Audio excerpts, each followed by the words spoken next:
like to invite Dr. Romit Purohit.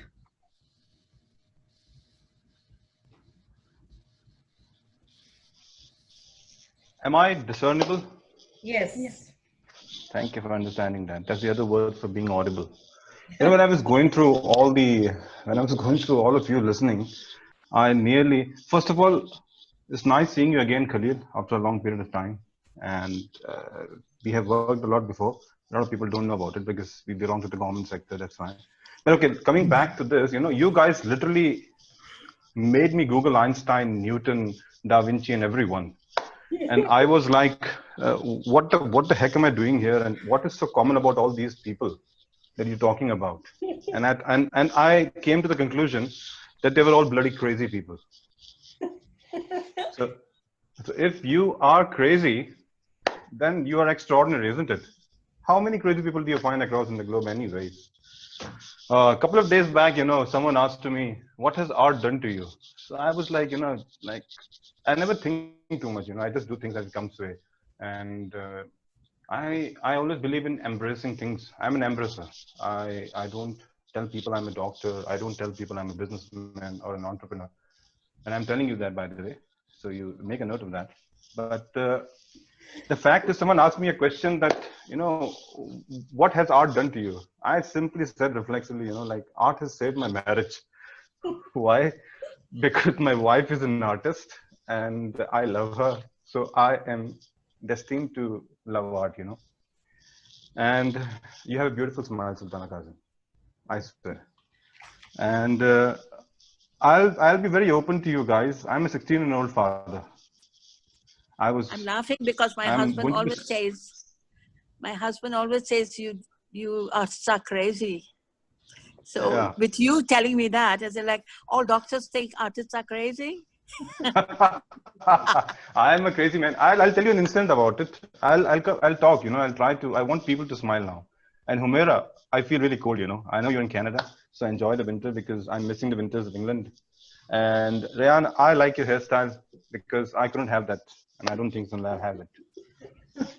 That's good. Varsha, I finally see you smiling. And where is Ridhima? Okay, I'm father of Ridhima. So it's very nice to see her on this podium. And thanks to Fununant and my lovely sisters to give me this chance to speak out my heart. I'll tell you, you know, once in my life, I was trying to sketch something on a piece of paper and someone just came to me and I said, what are you doing? So he took the paper, like, you know, in a normal way. And then he turned around, he said, oh my goodness, you've just painted a black hole. And I'm the next Da Vinci because no one could ever paint a black hole. You know, so that's what art is. Another thing is, a couple of days back in the hospital, someone asked me, you know, like, what do you think that, when are you going to hold a paintbrush? And I said to them, again, a crazy answer, that whenever I have a stroke. Oh, good pun. So are you all now, am I perceptible to all of you? Yes. Yes. And am I equally detectable to all of you? Almost. Okay. Now that's what is called being alive. And let me tell you what art is all about. Let me put some science behind this art, you know. You know, everything that you do is nothing got related to what you need to prove. The most important thing you have to understand in your life. All of you students, you know, the teenagers, where you are going through a tremendous phase of transformation from being the psychological point of view, the physical point of view, the perception point of view towards the world. And there's always an urge, you know, like, you know, when you are teens, I remember one of the incidents. When I was a teen, I wanted to be a film actor. And trust me, I ran away from the house to become a film actor. And I did an audition for a movie called Yalgar. God helped me, I wasn't a part of that. So that's a blessing, actually. But then today I have a beautiful wife, beautiful daughters, a beautiful life to lead. So everything that you do, don't limit yourself by connecting it to success or career. It doesn't make any sense. Why do you all have to do that? If God has given you something to do and embrace it. You know, because not many people get the hands to put those paintbrushes in their hands and make a stroke out of it. Let me give you a simple example of science that, you know, I'll tell you the ABC of art. What is ABC when it comes to motivation? In life, you have certain types of stimulus. That's called an antecedent. An antecedent is an event that occurs before a person behaves. So once you have an antecedent, you start behaving accordingly. And what is the result out of it? It's a consequence, right or wrong. So once you end up into a particular behavior, what comes out of it? It's an attitude. If you can have that attitude, you can win your life. And what is art all about? I would say art stands, A stands for attitude, R stands for reflection, and T stands for tranquility. What more do you want? And art is everywhere, every form of life is an art. Recently, when we were trying to go through this era of COVID, so I'll tell you a success story, how many people recovered out of art. We gave these pads and, these strokes and colors and paints to these artists in the bed. And they started painting and drawing things and all. And you know what was the common thing these all people lying in the ward did? They were just trying to put the things they wanted to do in their life. That is what art can do to you. It can bring a tremendous change to your life. In fact, when I was in England, I used to work for Aston Villa Football Club and the under-19 English cricket team. We used to use art as a form of explanatory process of developing transformational skills. It sounds very, very huge, massive. Like, what the heck is that? In simple words, yeah, I have to sound, equal to Einstein. But in a nutshell, it is something called imagery. Now, what is imagery technique? What happens is when you put something on a piece of paper or a canvas, it is a self-assessment of your visualization. To be honest. When it's a self-assessment of your visualization, then don't really look for the people outside to criticize you. You get my point? Don't wait for it because it's your own artwork. The second thing is, in any part of your life, okay, where you are trying to facilitate or influence, art is the only form of doing that. Whether you call it in terms of medicine, you read the books, you go to botany, you go to zoology, you go to any form of science, chemistry, organic and inorganic, and you go across all these subjects, they all use the process of art to define science to you. Science is creativity. And you being teens, like in this age where you have a rush of adrenaline and, everybody wants to be Bill Gates, right? Or Tesla. So, you're budding out of adrenaline, I just need to do something. So don't care about what people are telling you to do. Why do you have to justify yourself? And I was listening to all of you and you all were, okay, I want to ask a question to all of you. How many of you prepared for this talk before coming to this platform? Raise your hands. Be honest. Raise your hands. How many of you prepared for the talk before coming here? I can see a lot of hands. You didn't have to do that. Who are you trying to prove, bloody? You are better than us anyways. And we are better than you. Why? Because I'm a 45-year-old man. Sorry, 16. I'm a 45-year-old man. And definitely I'm better than you because I've lived my life, right? So be expressive, yeah. Don't use it as a therapeutic tool for you to do something extraordinary. No. We didn't want you to be like this. Someone like linking it to different aspects of life. Be simple, be crazy. Another thing that art has done to me is, there's something called body language. Have you heard of body language? Raise your hands. Yes.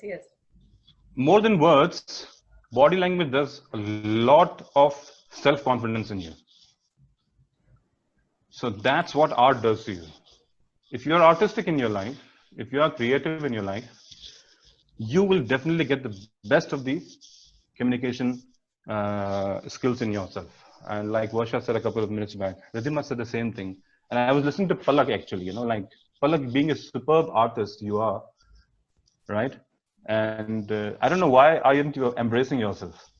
You're so beautiful. Look at those lovely eyes and that smile. See, this is what it is. You become an amazingly good communicator. Art, what is art? Do I have to prove someone that I've drawn a black hole? Absolutely not. I have met a lot of amazing people in my life. A couple of days back, I always share this incident. When you go to the art galleries, people start defining their art. And there are some art historians who start giving the critical analysis of an art. And trust me, I call all this I honestly call these people who define their art and who starts giving their critical analysis of art. They might have not lifted a brush in their hand. And trust me, it's all about being so bullshit. Unless and until something doesn't look so beautiful, right? It's not art to me. And that's what one of my mentors said. Anjani Prakash Laitu, who's there with you on the board now. I asked him, being an amazingly famous artist, right? And what exactly would you say to define art? So he said to me, Sundar dikh raha hai na? It looks good and beautiful. That's art. Why do you have to describe your art? But the artists, they like try to put their expressions into the art. And that's where you limit yourself.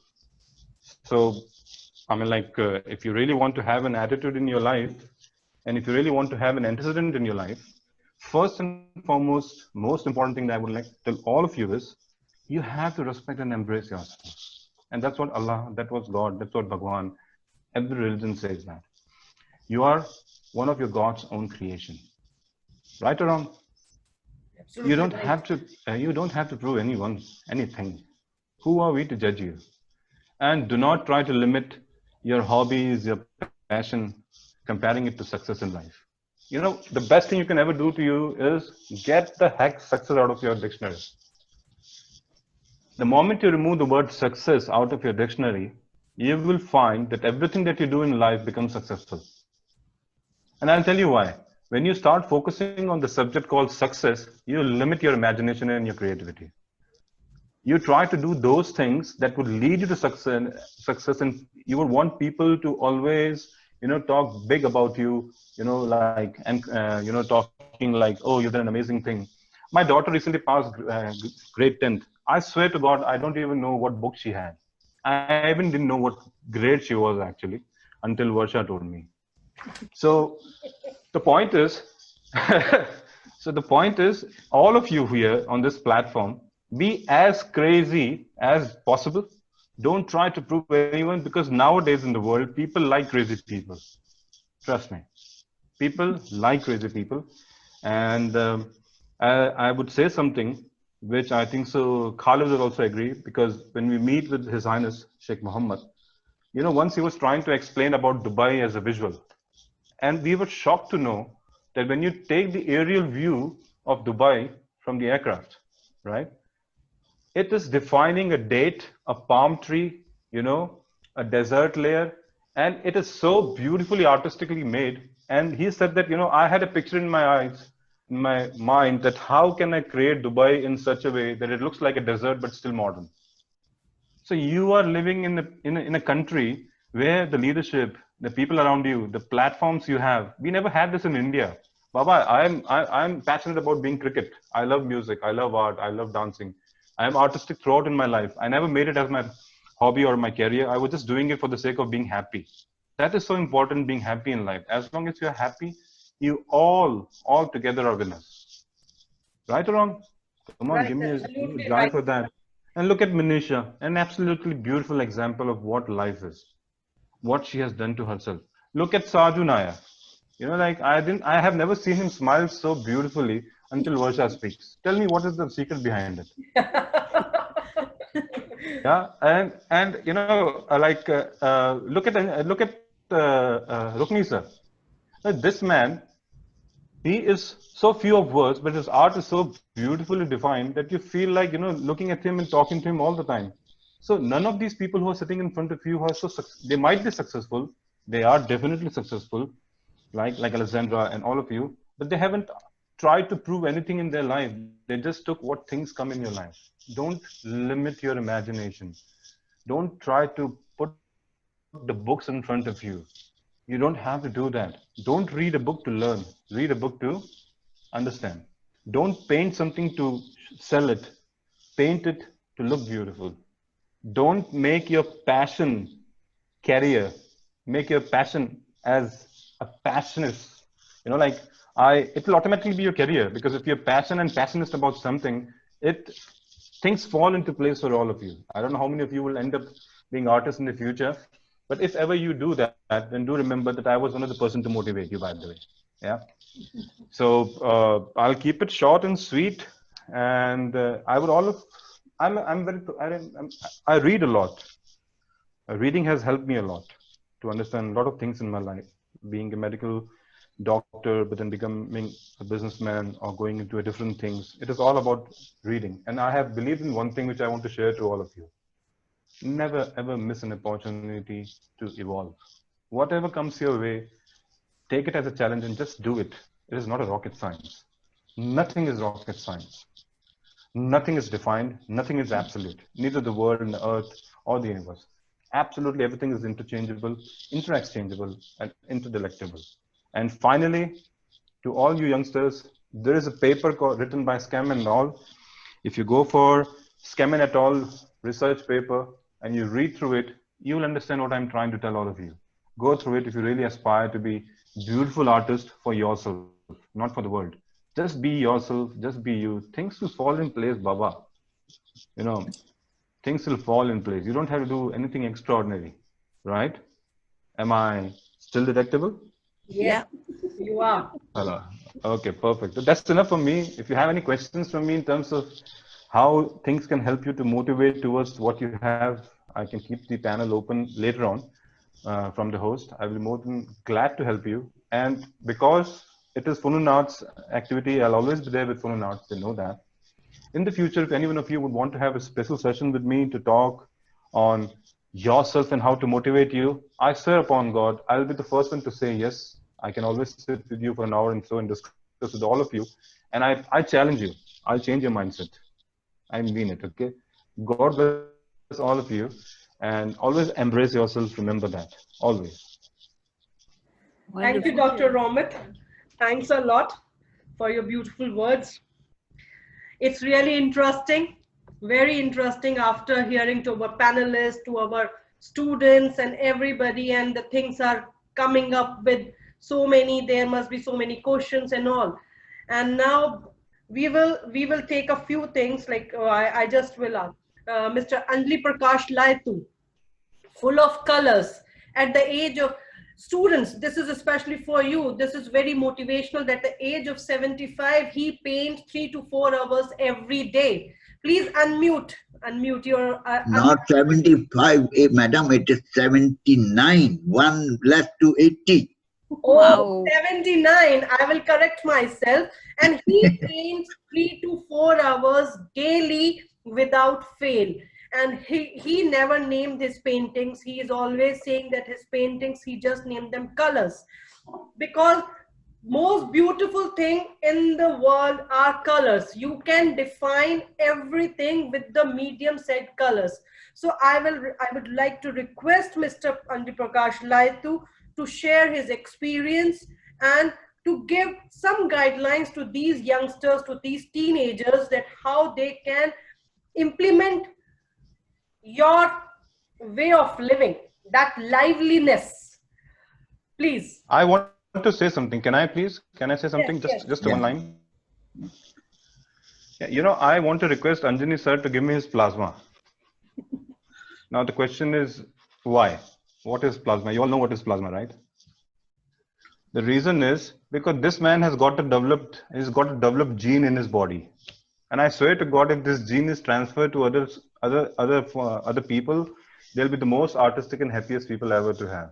So, you know, like this is what this man is all about. So I just wanted to say that. Thank you very much. Am I clear? Can you listen to me? Yes. Thank you very much, everybody. What do you think we have other students who have to talk? Because before they talk, it is better if I talk later. No, our students, it's for today's session, these were the students. Okay, fine. About art, things have changed during these 60, 70 years a lot. As Mr. Khalil was talking today, art is in everything. You furniture designing, you go to barber, he's an artist. You go to kitchen, chefs are artists. Everybody, he claims to be an artist because he's developing something new. So you say, yes, I am artist. But in my time, what happened? Yes, we can hear you, sir. We can hear you, sir. Okay, but I cannot see you people. Okay. Yeah, yes, you're right. In my time, I'm talking of 1950s. Art was in India. I'm talking. I'm not talking of Europe or when Madam Sultana might be thinking different. But my thinking was in my age at 1950, art was something like painter. And painter, what does painter mean? Painters were those people sitting on the roadside doing painting for the boards. Shopkeeper's name, and this is shop of the Kirana shop, and this is general merchant shop. Painters was the job, that job. And very few people who were in painting, they used to be cinema hall board painters. And they were the maximum paid people those days, nearly say 10 annas per day. That was the salary of a painter. A painter was not supposed to be something decent. When I passed out my intermediate, I talked to my mother. I want to go to Shantiniketan because I want to become a painter. So nobody listened to me. He says, "Are you mad? You don't want to live a life? That life we are giving you, we believe that you should get a better life, and you are thinking of going back. You will be a beggar. You will be on the roadside painting boards only." So that was the concept those days. But today, as I say, things have become. Today, if my grandson wants to become a barber, I'll say it's okay, or a chef, it's okay, because things have changed.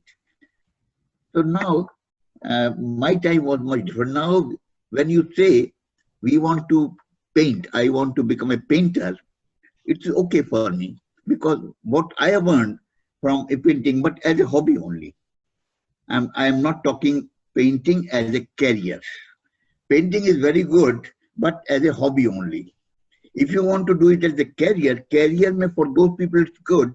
If you want to go to teaching line or any particular line, but as a painter, as an independent painter, I don't think it is a very good career. I am very open, and what I felt, probably other people might be having different type of opinion, but as a painter, freelance painters is not a career for any children. Youngsters are sitting here, and that's what my advice to them. Don't think of taking it as a career as a painter.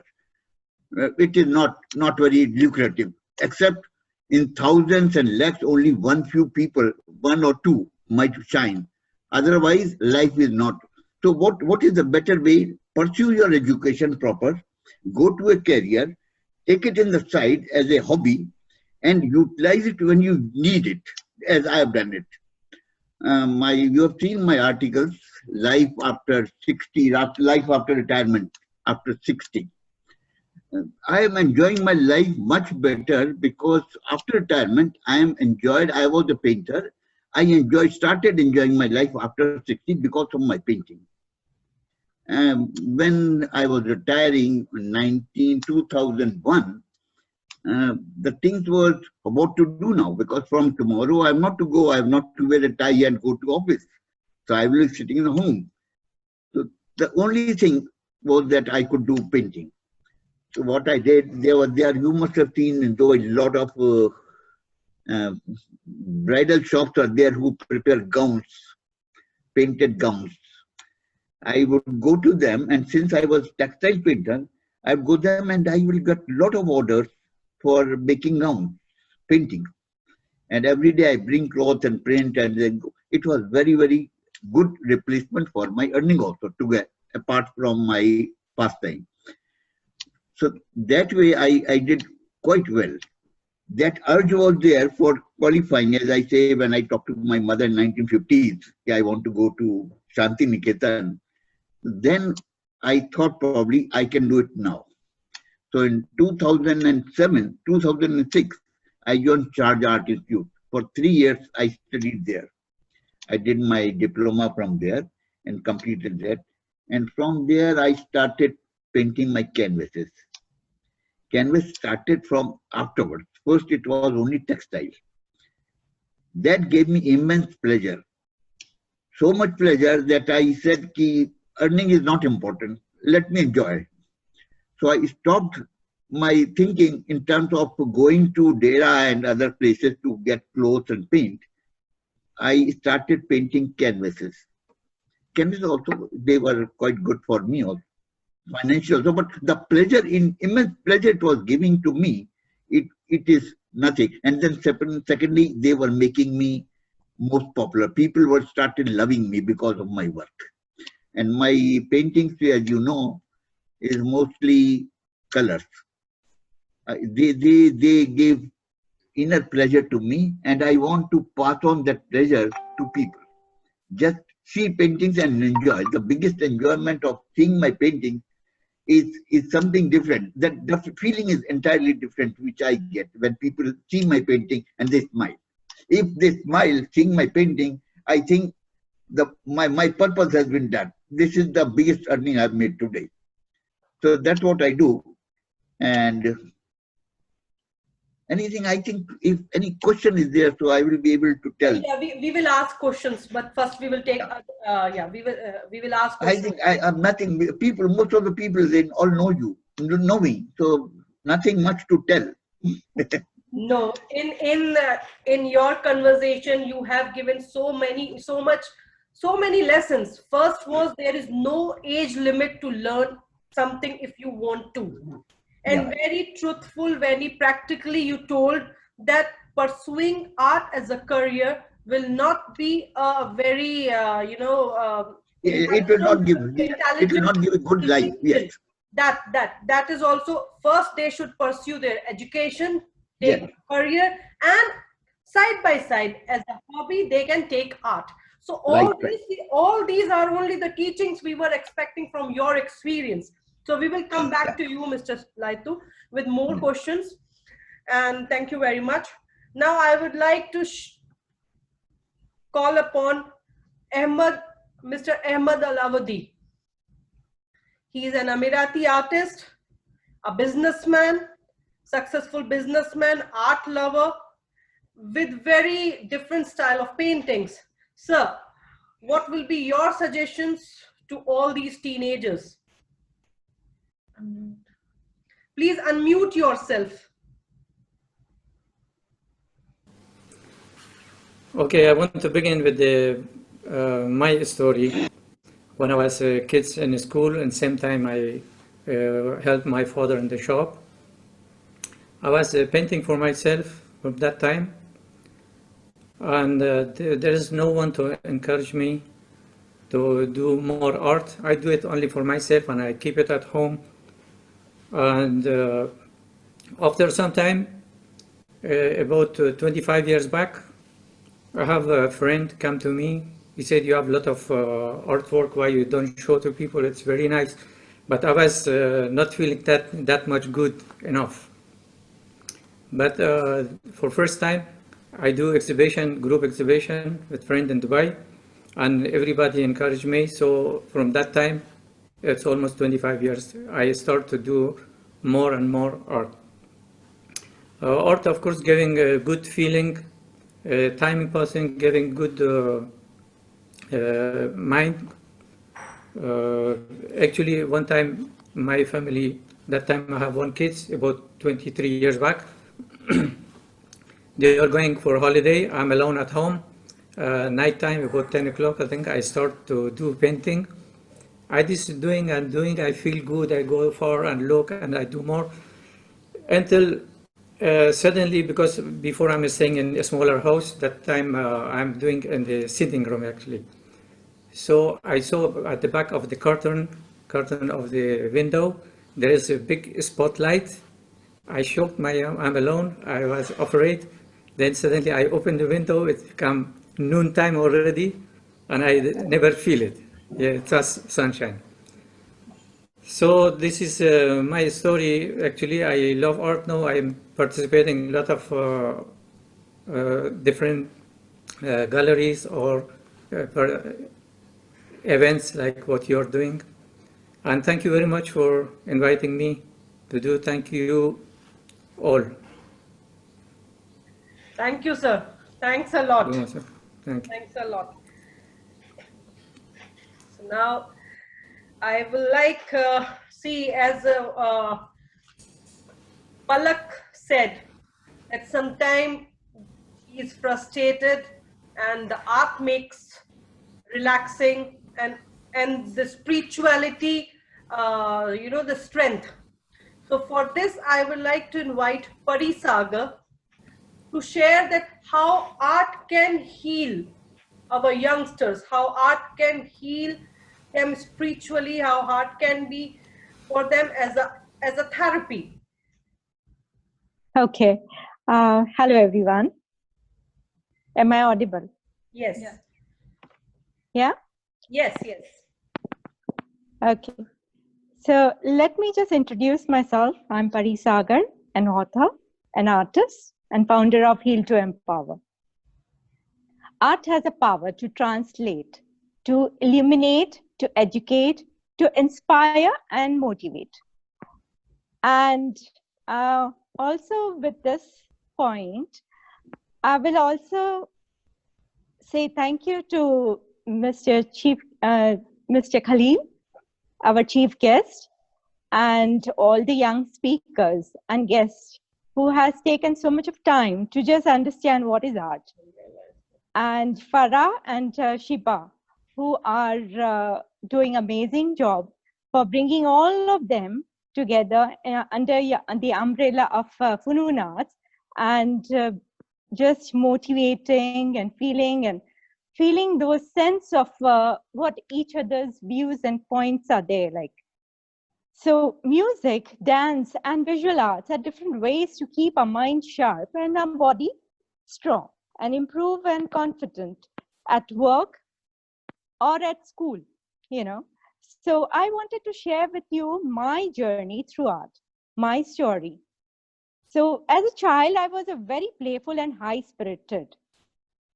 I love to dance and draw and do the extracurriculum like dance, music was my passion. But when the teacher used to push me, okay, you can do better, and now you have to be in a competitive level, I used to just frown myself, and I said, no, I'm not interested. So then my interest moved towards art, and I took art as a therapy. So I took art as a very as a relaxing myself and doing nothing. When I'm just done with my studies, I just want to paint and do the drawing and sketching. So my father used to see me and watch me with interest. He used to be very happy, and he used to encourage me. Okay, this is the way that Pari likes, and motivation was the only that, okay, I'll buy for you the colors, paints, and all that. So that was, I started art at that time when I was in school. When I grew up and I took the studies and I went to the college, I took commerce. I didn't do much in art. So I'm a self-taught artist at the same time. So in 2000, I started my practice as sketching and drawing. I used to paint out of my heart, just to release those anxiety, what is going to happen in future. I didn't knew that what it heals. I learned how to heal through art.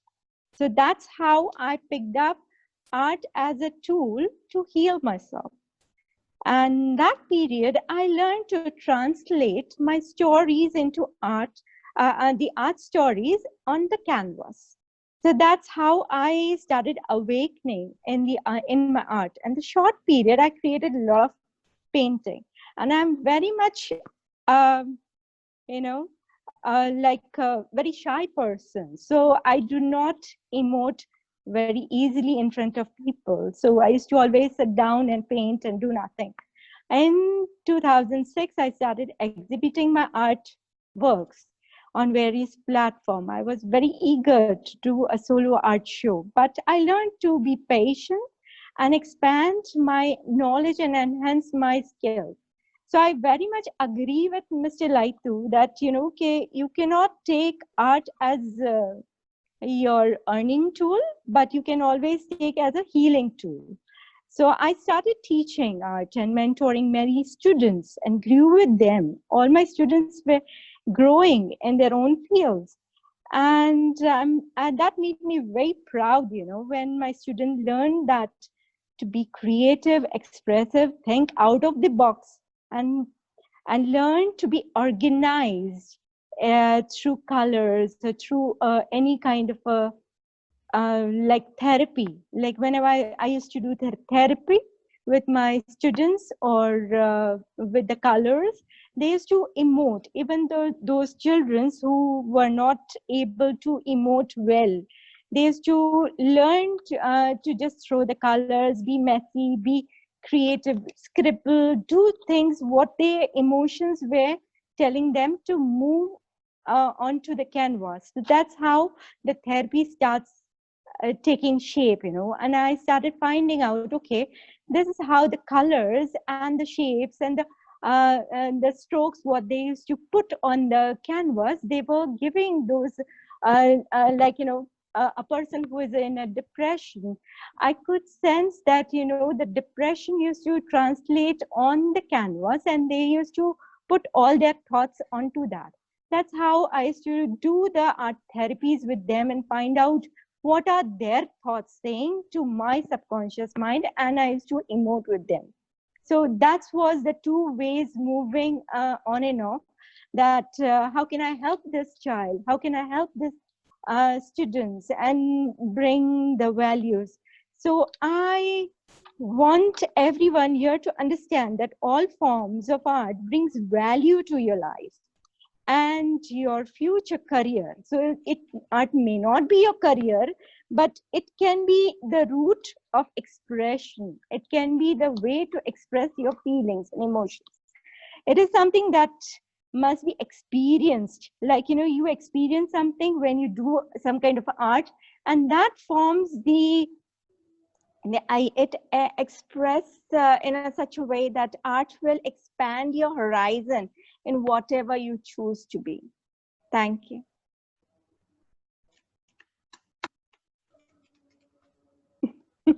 I hope so. I have given those. Yeah, thank you, Pari. Thanks a lot. And now coming to Peter Gressman. Peter Gressman. I just, yeah, see, Peter Gressman is an art curator, art activist, and the founder of Art Forum UAE.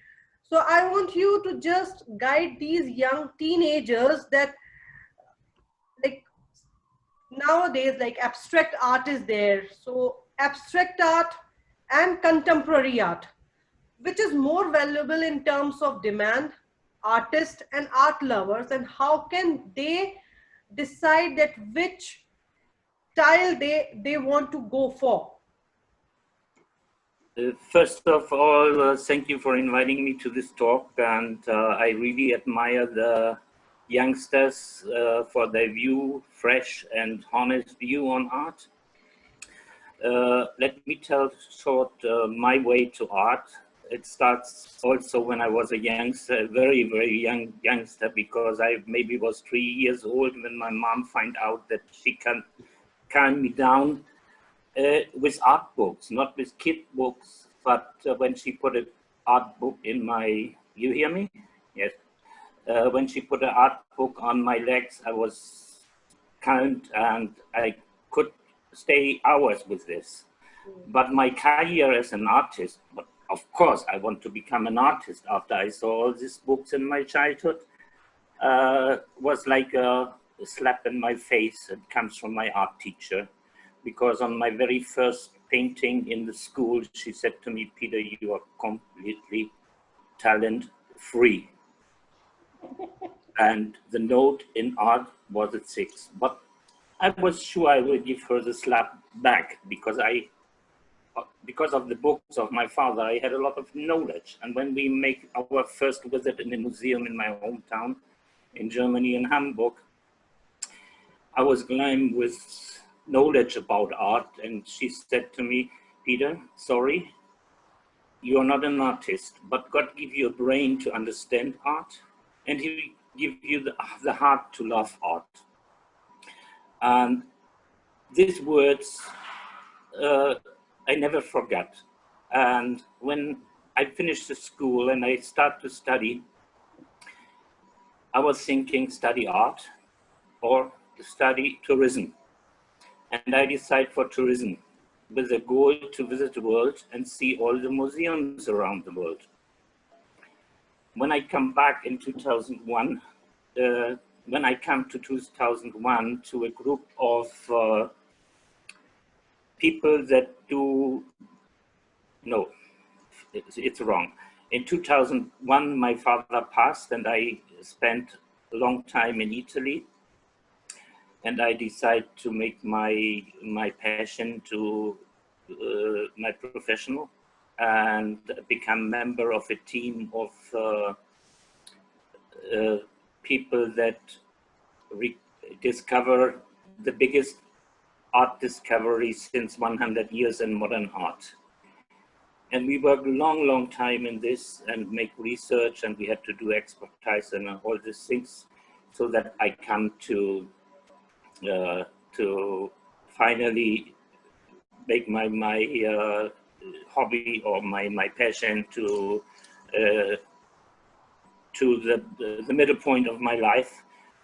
And when I come here in 2012 regarding this discovery project, because I heard about the new museums that they will build here, I find out that many artists have that here lives many artists that have no chance to come out or to come over the borderlines to UAE.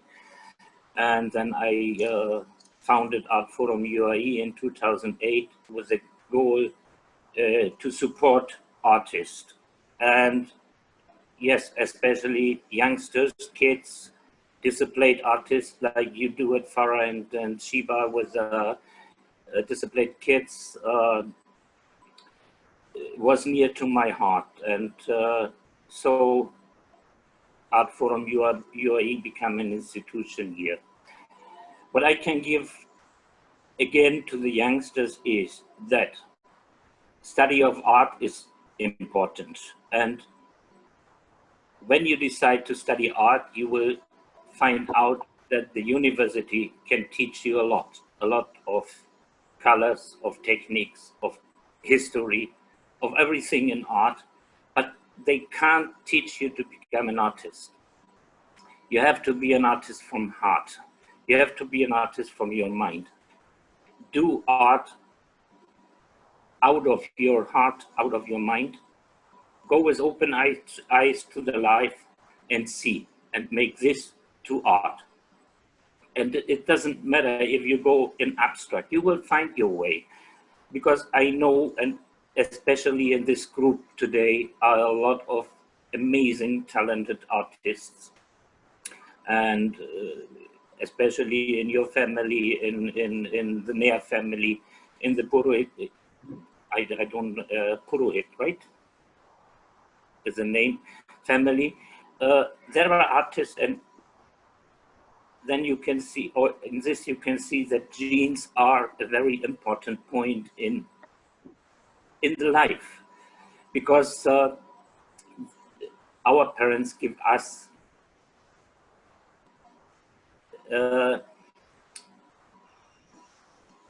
they give us advice from the beginning how to go out into our life. And when you decide to become an artist and a recognized artist, go your way, but find your own way in art.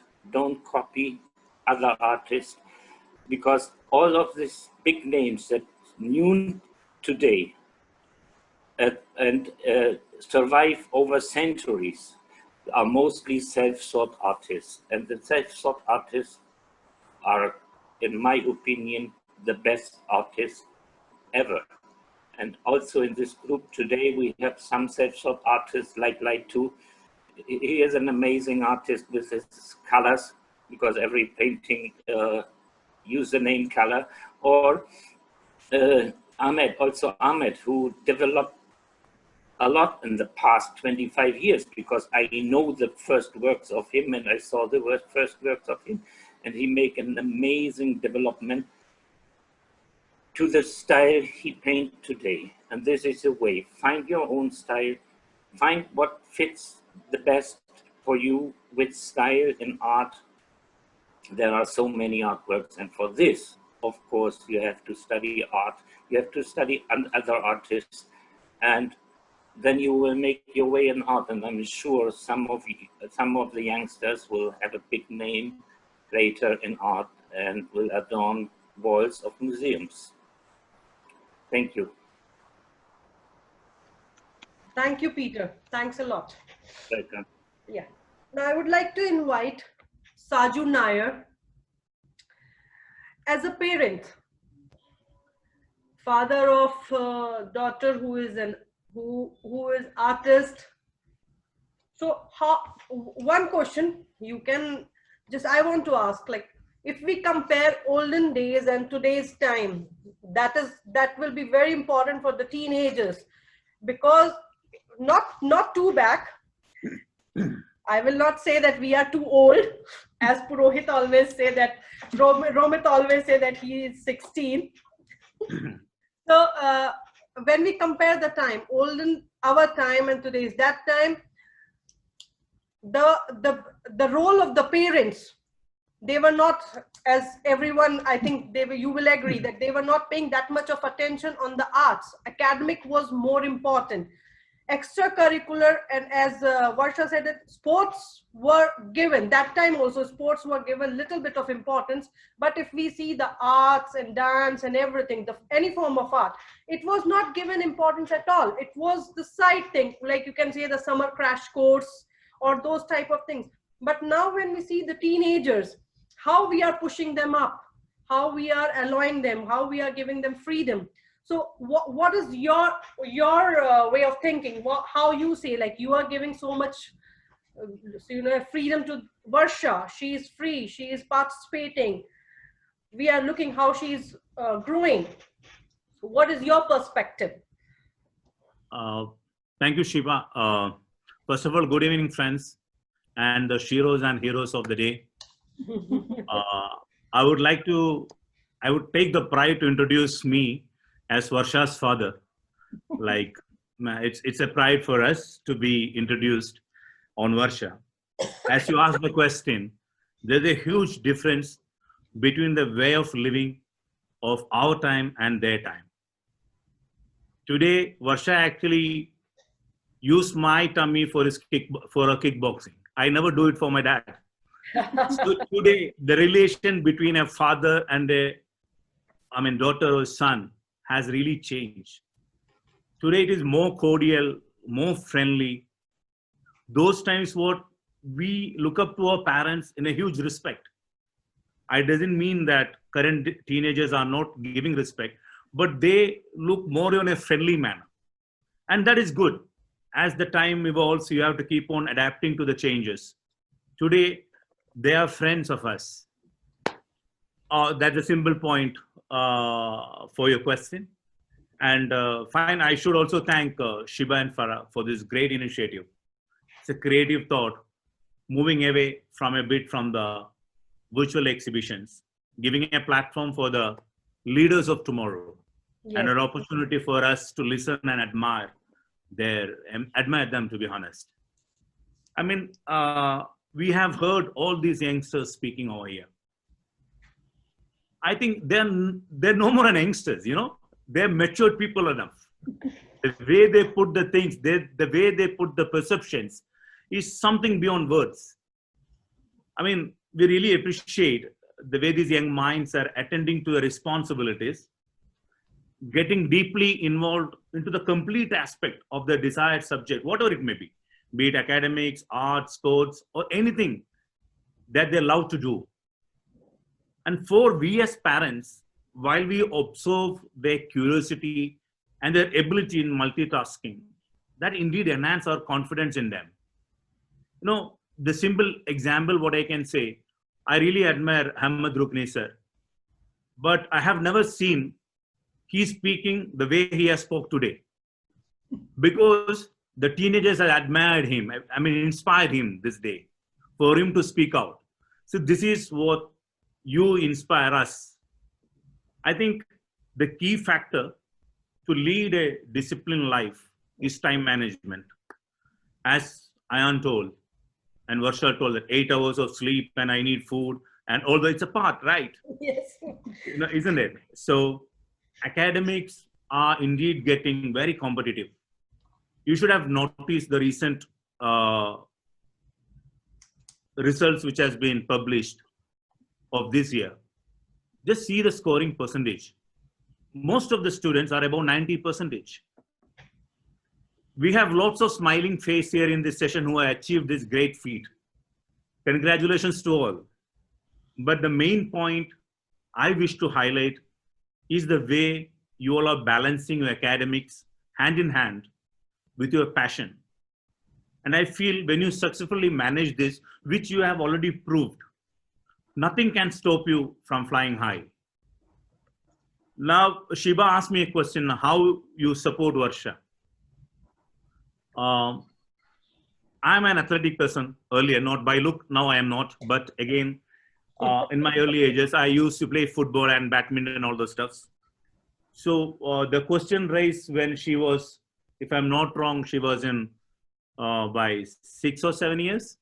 I want her to be an athlete.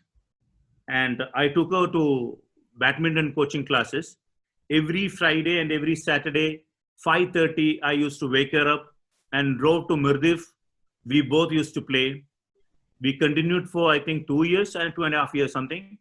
And one fine morning, she came to me and told, Dad, this is not my way to do it. I am not actually interested in doing it. Let me do something what I want. I just leave it as it is to her.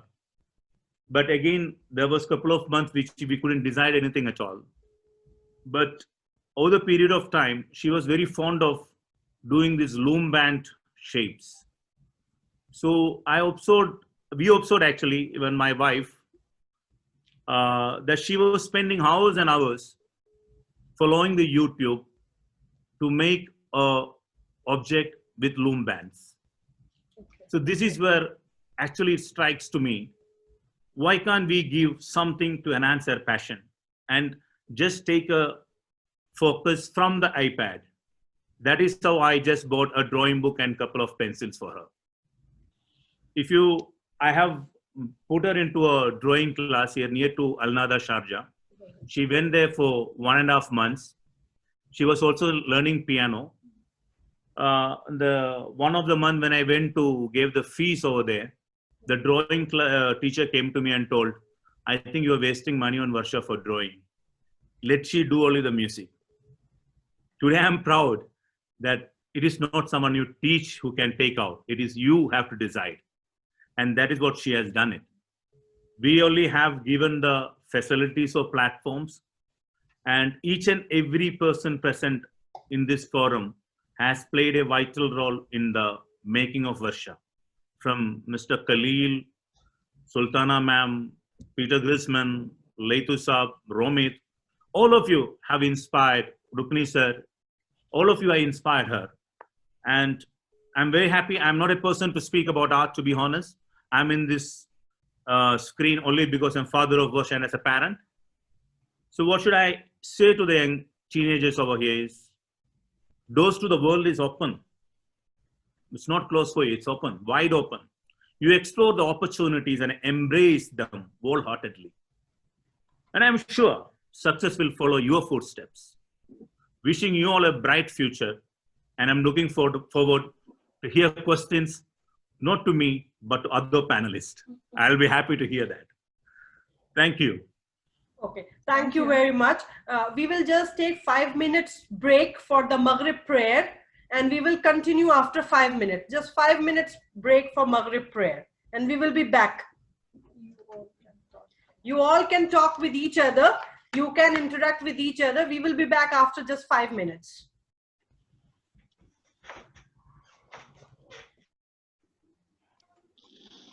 Finally, we get a chance to break the shackles.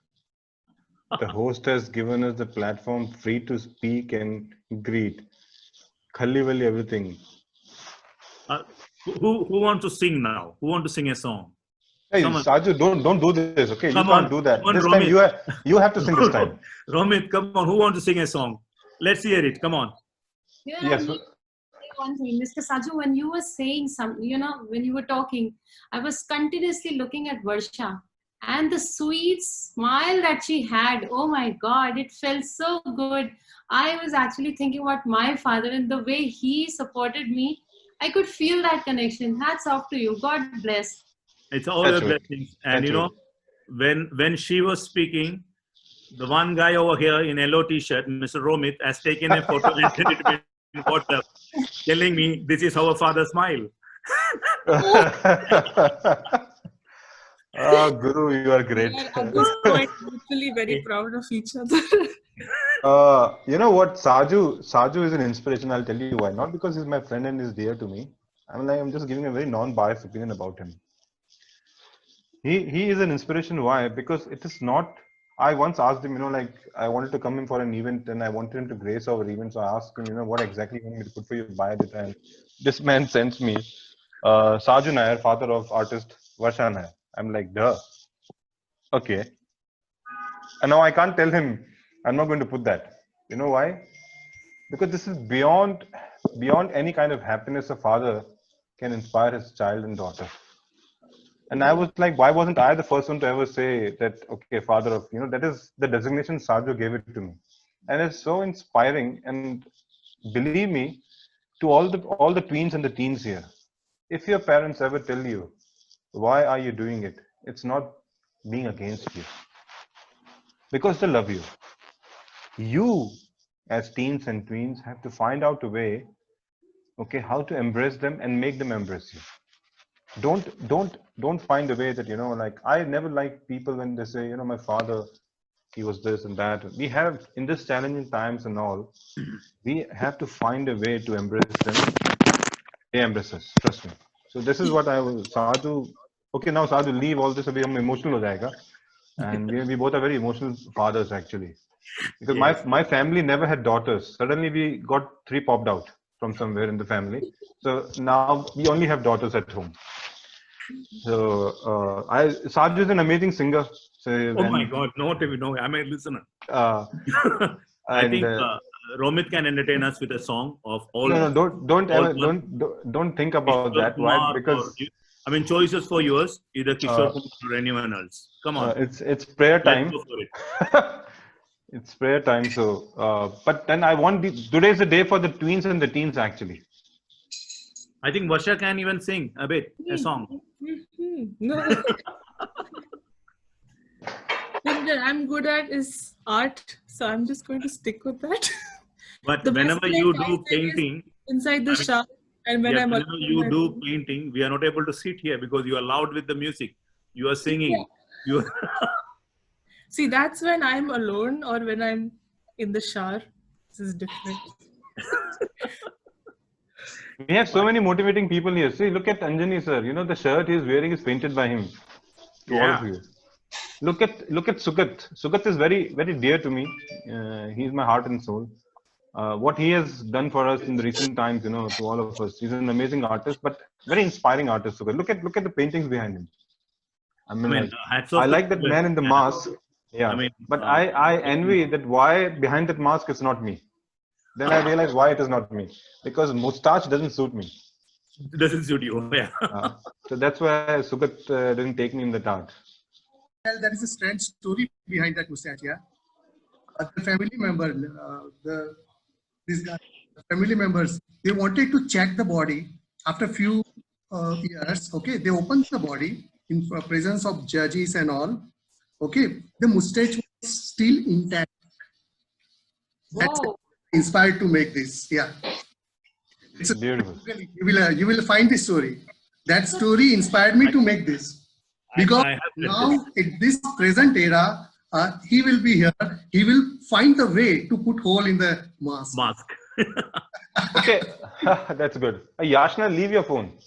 Popular here in India as well. I know that you're on your phone. Tell me, what is it that I am from the family of doctors, like quote unquote? What exactly you meant by that? What doctors are what, like the? Usually said that doctors just want doctors in their family. So creativity is not that encouraged. Okay, I wanted to talk to you about this. Like, okay, like, you know, nepotism is now a hot topic these days, anyways. But then, you know, like every father always envisages that his daughter or son go into the same field and being more successful, right? So, like, for example, to all of your teens and tweens, you might hear your parents tell you that, you know, become this and become that. But do they ever tell you, don't become this and that? You get my point. I'm trying to tell you something very important, which can be a very important part and aspect of your life. Your parents might tell you to become doctors and engineers, but do they ever tell you not to become something else? Think in that area, and you will find it out. Romit have taken up the as a host nicely and 5 minutes quickly. Okay, back to the key host. Okay, welcome back after 5 minutes of break. So thank you very much, Saju, for your sharing your experience and everything. Alessandra is there.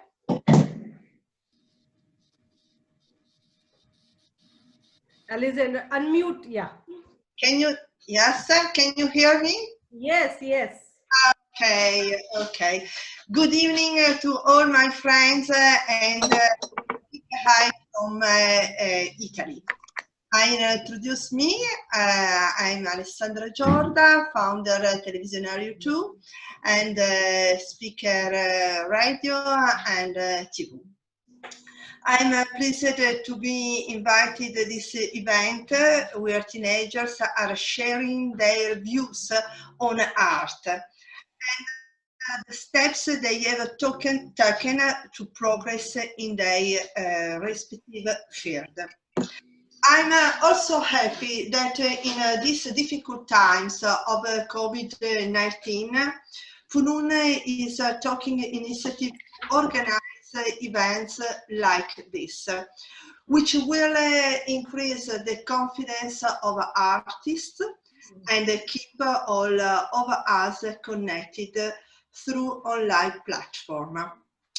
As you all know that Televisionario 2 is publishing reports of the events from United Arab Emirates, and we are happy to say that the number of readers have increased, especially from Europe, Middle East, Australia, India, South America, New Zealand, and Japan. And we are proud that the artist and event from United Arab Emirates is getting a larger exposure globally and is exactly our vision. Thank you so much, Saju Nair, for superb and continuous work for Televisionario 2. Saju Nair is a very important collaborator for Televisionario 2. Televisionario 2 congratulates the beautiful Khan sister for designing an event like this, where the importance and focus is dedicated on youth. It is great to hear the inspiring stories these young minds, and I'm very happy to be part of this great event, and also proud to be the media support for Funun Arts.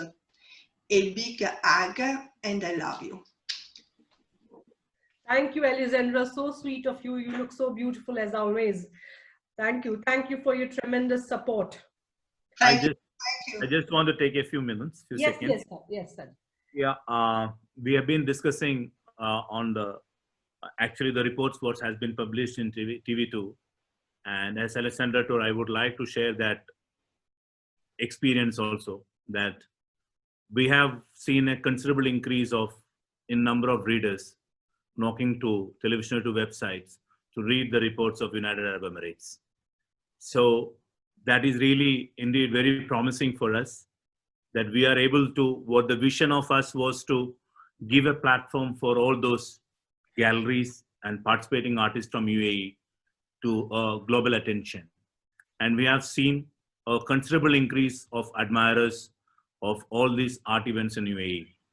Now we have a program of having collaboration with the music, that is opera. Alessandra is actually expertise in opera musics.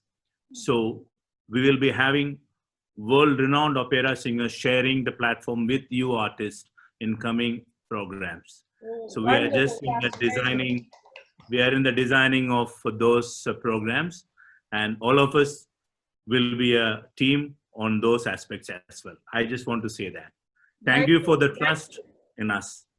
Thank you, Alessandra, for being with us.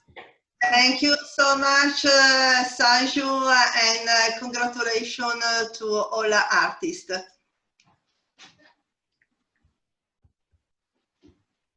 Thank you very much.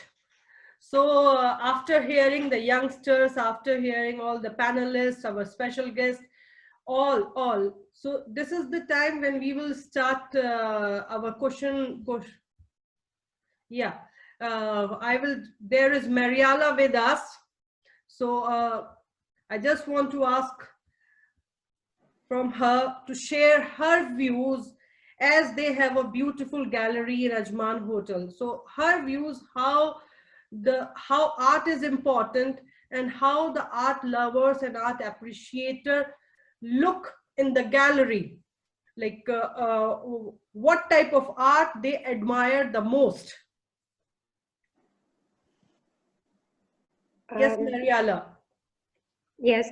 Hi, everyone. My name is Mariela. I first of all would like to say that I was inspired by absolutely everyone, by we labeled all the young people youngster, but I think that they are old enough to learn from them.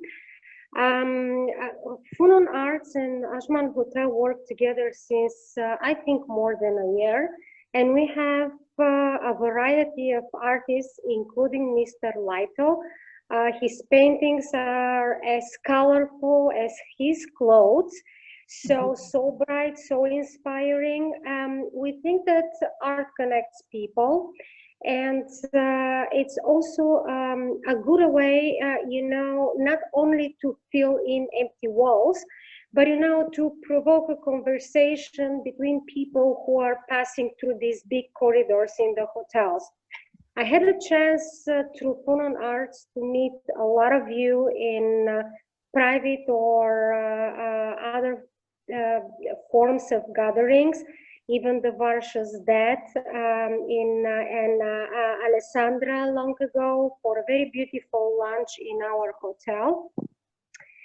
So to me, personally, what is art? I would like to connect more to you, the people who are choosing a path in your life. As a student, I first of all would like to say that school is important. We all have talents. We express our talents differently. We may turn our talents into business opportunities. For some of us, the talents may become hobbies. Whatever the purpose is, school is important. And why I'm saying that? School is important because it builds discipline. And in a way, it gives you a little bit of boundaries that art does not. Art gives you a free floor, and you can do and release and expand and do whatever you want. I was as a student, this was 20 and something years ago, 45 years ago, I was a baby. As a student, I wasn't one of the very, very best. I didn't also strive to be the best one. I always did the things that really were resonating with my soul. Art was one of the things, sport was one of the things, literature was one of the things, mathematics were not my thing. But as a result, I realized that I haven't been that bad, because now I'm more interested into mathematics. Varsha, if you hear me, you have a great talent. What talent takes you, whether you will be having a great gallery elsewhere and work with other great artists as you are, because for your age, your paintings are remarkable. And why I'm saying that is because your father showed them to me on your iPhone, and the way he was talking about you, you know, it was just the same way he was describing your art just a minute ago. I know Khan personally, who's the boy of Shiba, and he's really an amazing photographer. I think he has this from his aunt, not from his mother. Let's praise Farah for that. I was impressed by Govind, and I was impressed a lot by Humera, who actually impressed.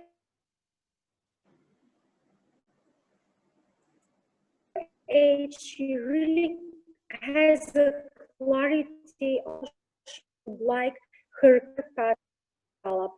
Being a graphic designer, transforming your love from your art, illustration, any kind of art, into something that could brings you a lot of money, because graphic designers are well paid, the good graphic designers, and you have this in your brain right now as a teenager or as a young adult is remarkable. What I would say to all of you, including myself, be disciplined, believe in yourself, and remain true to yourself. Dr. Rohit said something very important.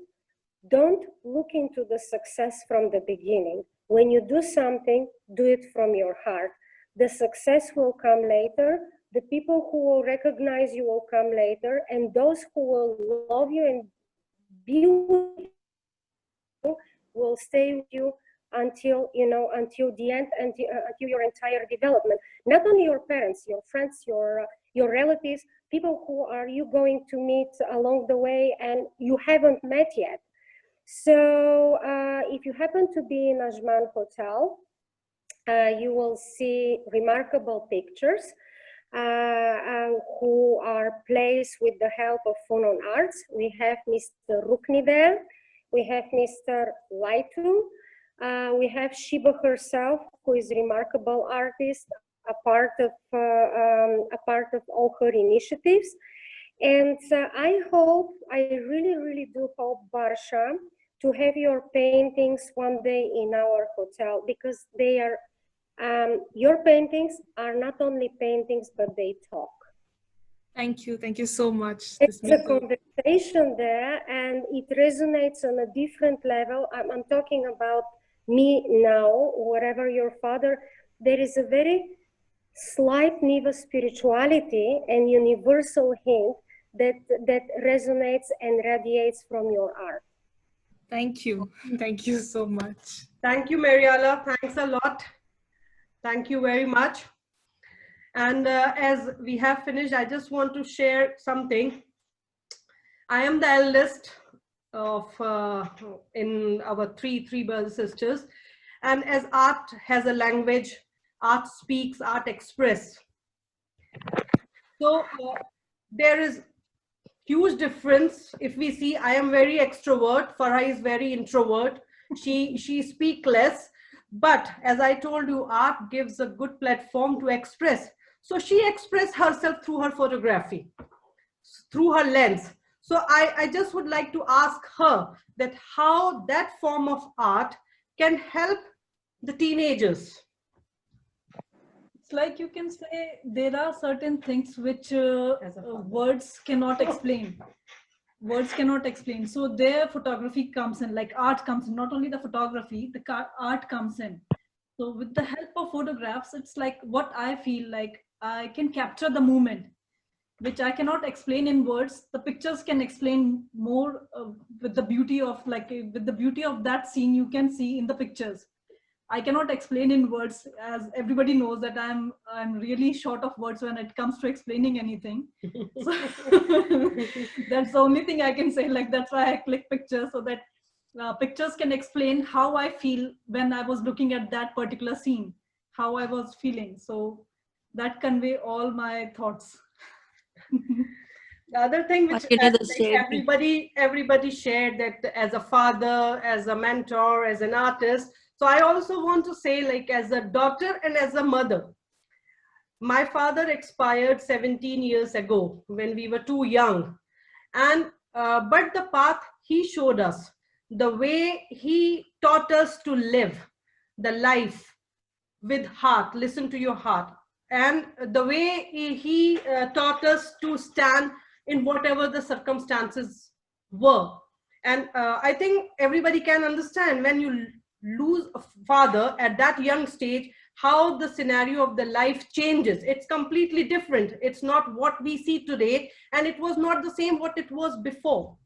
But I will share one moment. I think I was 10 years old, and it was habit of my father. He used to take me everywhere he used to go. He was very social person. He used to do so many social works and was into the help of the community in every way. So, you know, one day there was I think some minister was coming or some big person was coming, and he was there as a organizer, and he asked me that you will be going on the stage and welcoming the guest, and you will be giving the flower bouquet to the chief guest. And I think 10 or 9, I don't remember exactly. So I was so shy to step on the stage. I was so shy. And he literally scolded me in front of whole of his team. He scolded me that today you will only go and I will not be accompanying you. Now you will go alone. Before I was thinking that I will be there, but now you will be going alone. And that was the moment when he scolded me. And that was the moment when that fear, which was holding me back, that was the thing when he pushed me. And I really remember that particular moment. He said, you will be, and that was the end of the fear. And from that day, he every time, it was his habit, he used to take me everywhere. You know, he was in the small towns, he just used to go walking everywhere. No cars, no cycles, no rickshaw. He used to go walking, and whatever it was, too much hot, it was whatever the weather was, he used to take me along with him and say that you will learn all these things, you will learn, you will adapt. And really, now today when I think, I really try that I should pass all these things to my son, to my kids. So I tell them that you should follow your heart, you should be strong enough, you should think. And today when I see Ayan is growing, Huzaifa is very young, and when I see, I have learned many things from him also, because sometimes, as he told you, that 8 hours sleep is very important, and food. So the timetable, the time management, he set for himself. Sometimes I try to break that thing, that okay, leave it. He said, no, mama, I need to follow it, so let me. So that thing I'm learning from him. So the thing is, sometimes father teach you, sometimes your kids teach you. So the thing is, there is always a lesson when you are learning. So I will really thanks to all the parents, and I will just ask everybody, all the parents who are here, who are listening to us on Facebook, that support your kids. Try to bring them out from the fear, from the things which is pulling them back. Try to open the path and try to make them learn to make their path. You should make them learn to swim and let them free. They will swim, they will go in the ocean, and they will be there. That's it. That's only I want to say. And now I will, Shiva, so, I want to say something. Yeah. You know, once my father scolded me, and you know what happened? My mother scolded him. And trust me, my wife is following her footsteps. Very good.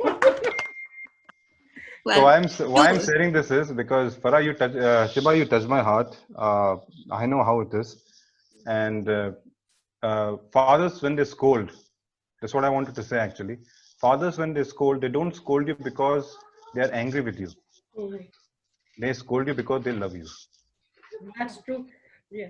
Remember always, never ever, if your father or your mother, entice you, never ever think in a bad way. That's because true. you are so precious to them. Yes. You are like a jewel for them. You don't know how it is when you lift your child in your hands. Yeah. A person like me who doesn't believe in crying, the only time I cried is when I picked Ria for the first time in my hands. Yeah. And I had nothing to say. I was out of words. You see me blasting out of words now, but that was the moment I had no words. Always remember, if your parents ever shout at you or scold you, they are doing it because they love you.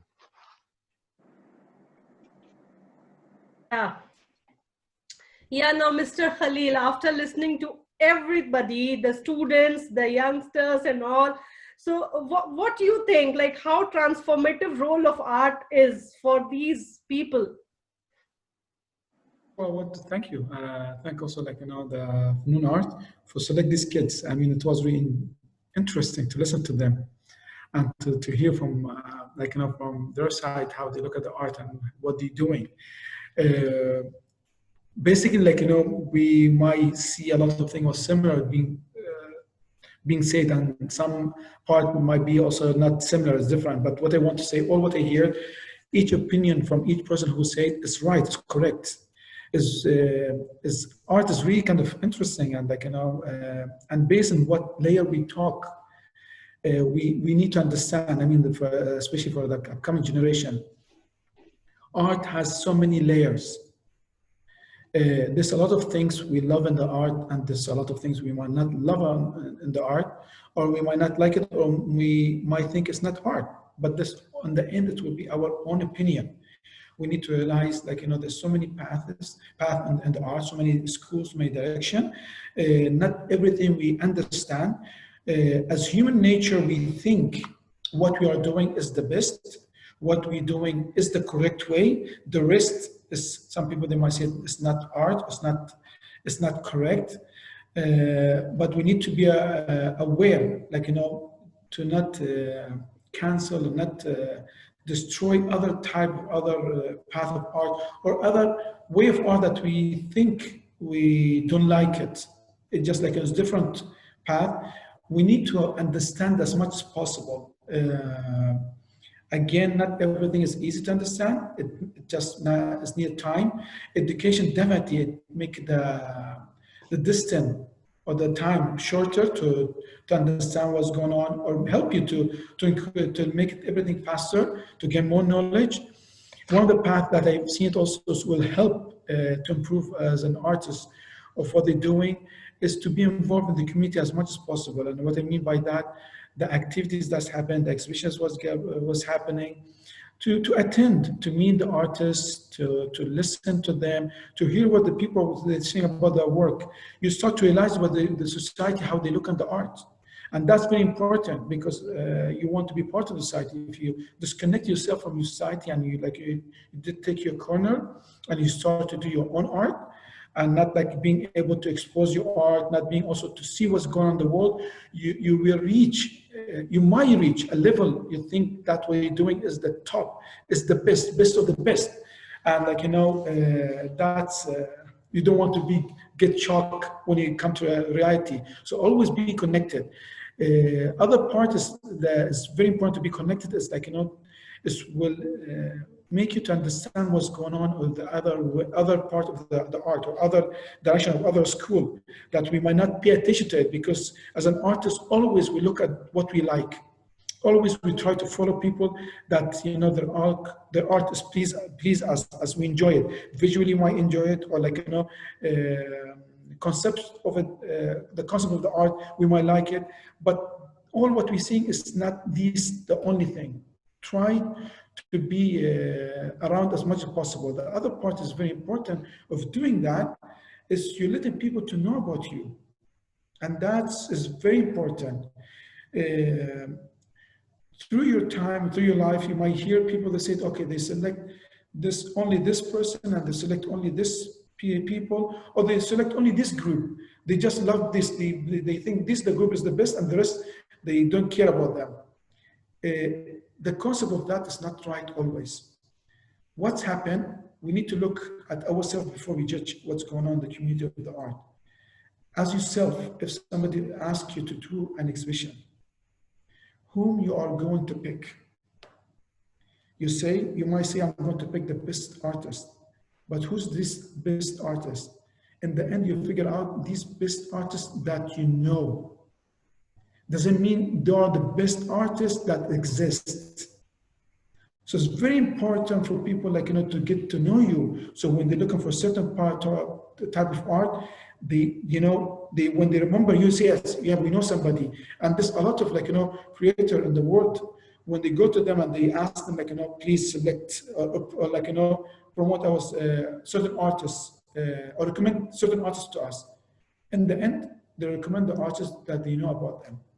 So make it shorter the distance to them. Help them to know about you. They don't have to pick you, but this is great to know about you. So going to the field, meeting the artists, meeting people, this will be something important. The new generation now, what's happening compared, if we go back to old generation, technology is helping us a lot. Instagram, Facebook, all these tools is available. Make it easier for people, to reach you, to know about you. Use these tools. It's advantage. It's good. It's a good way to promote yourself also. Shiba? Yes, thank you. Yes, that's true. Whatever you said, really, it's wonderful. So I will now just one question from attendees who want to ask a question from Sugat. I will tell them. After that, I will give every student, every youngster, they will ask one question from the panelist. So panel needs to, there will be a dialogue and there will be discussion. 1 minute. So from Sugat, there is a question for you. Who want to perceive a career in art? So how they should, how they should proceed and how they should follow? You need to unmute your mic, please. Who want to pursue art as a career, please don't be disheartened, okay? That is full of opportunity. This is the right time to pursue art career, or art as a career. Either you are interior designer, fashion designer, photographer, commercial artist, graphic designer, animator, script writer, any field of art. It's booming. Art industry is booming in the world, all right?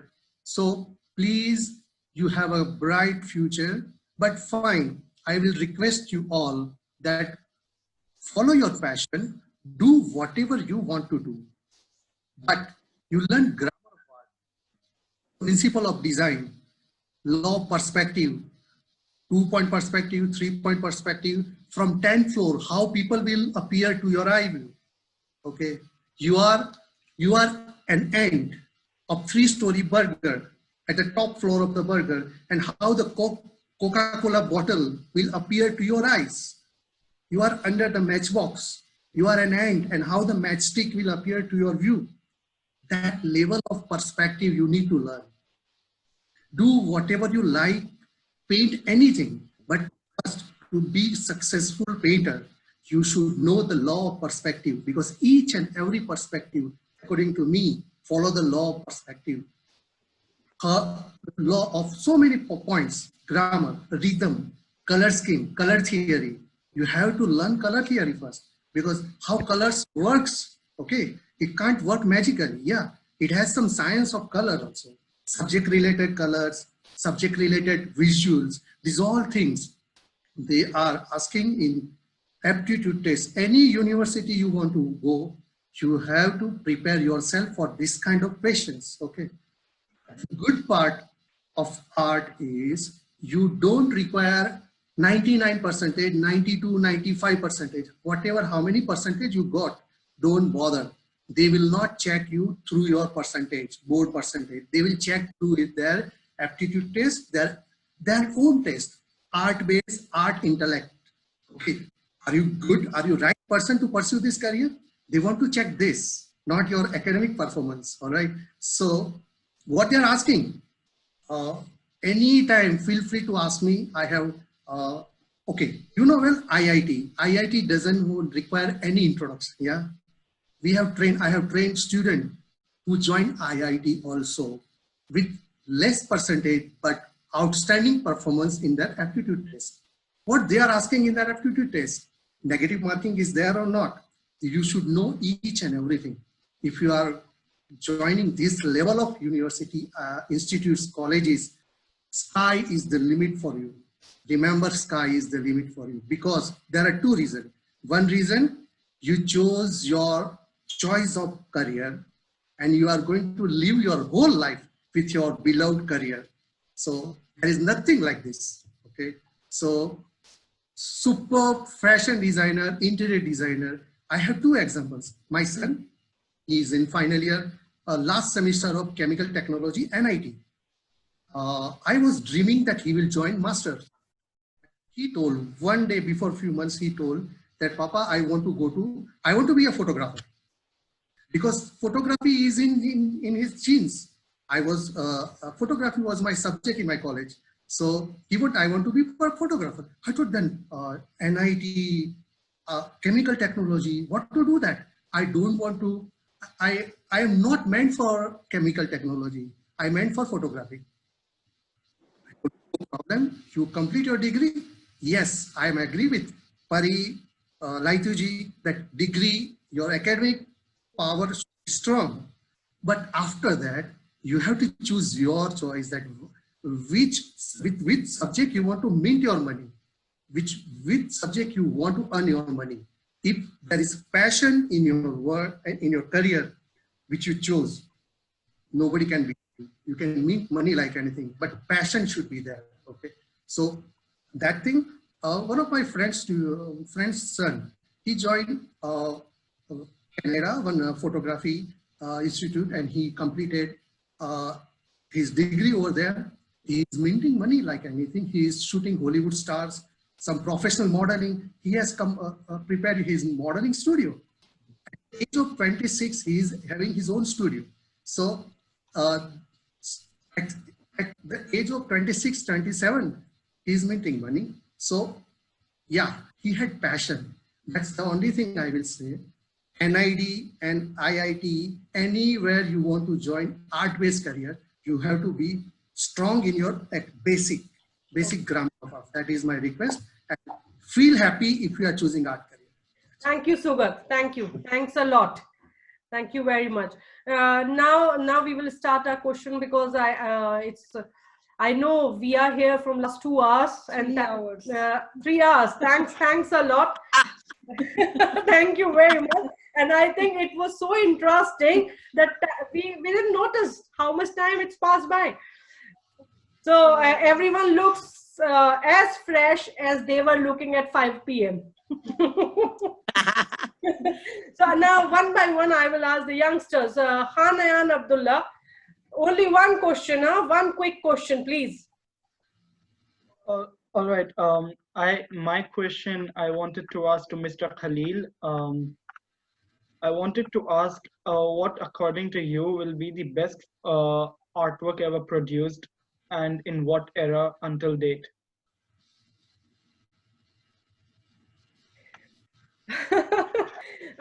Please unmute yourself. The best art is, I mean, it's not easy to say which one is the best. There's so many things is great. It depends from which angle we look at it. But mentioning that question is like, you know, actually you click another part to make me to think about it. One of the paintings is maybe the most famous painting in the world. I think everybody knows about it. Mona Lisa is the most famous, well-known. This one of the question I've been asking myself is like, you know, how or why is the greatest? Is that because the greatest painter paint that painting, or is it because, like, you know, so many questions raised in person's mind. But one of the things I figured out is, like, you know, is the people who was talking about it, who were writing about it. For me, I think that was the main key element made that painting one of the painting to be most well-known painting. So I mean, it's important to be creative, it's important to do a great work, but not always what we're doing or what certain people are doing is the best. It is the best of what they're doing, but again, there's so much other thing is best. And we find this other element make what we're doing to get succeed or like, to be well known. So I don't have a direct answer to your question. Don't think it's like, if you create something to do, like, to do something that people like, don't think what you're doing has to be perfect. Do what you like, enjoy it. Because when you produce your artwork, it's a process of enjoyable. You enjoy the moment of doing it. When the artists get more difficult, is actually when you start to think about the other. And I'm saying that is because it happened with us. Whenever we think like, we're doing something, if you think of maybe people would not like that, it's actually you're limiting yourself. You're making it more difficult. Don't think what the people they're going to like, do it. Whatever you're going to do it, either will be great or will be a process of learning. So nothing is wrong. Just do it. And the end result, as far as you enjoy it, definitely you find somebody will love it also.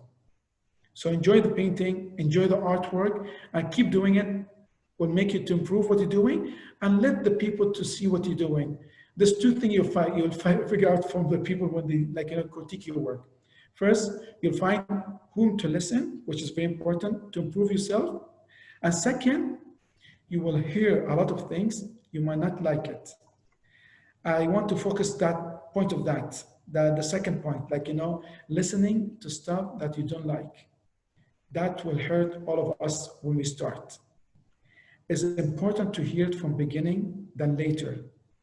Because it's like, when you hear it from the beginning, your body starts to create something like, how to deal with it, and will not stop you.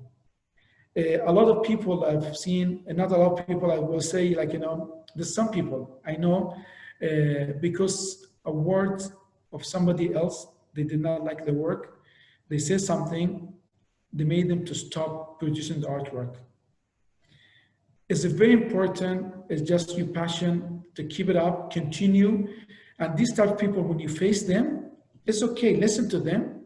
You might get hurt, but again, make sure that will not stop you, because in the next time when you face people like that, you get used to it. You heard it, so it will not be hard on you, will not be tough on you. It will be normal, it will be opinion of somebody's opinion. So why make other opinions stop us? We just need to continue and improve ourselves, and to listen to people that will definitely, the critique will improve ourselves. And this important, you need to listen to people. Either they say good stuff or bad stuff, because it will be your duty to discover to whom to listen. It's so difficult to say whom to listen, you have to discover them. I hope I answered your question. Yes, sir. Thank you, sir. Thank you very much. Thank you. Varsha.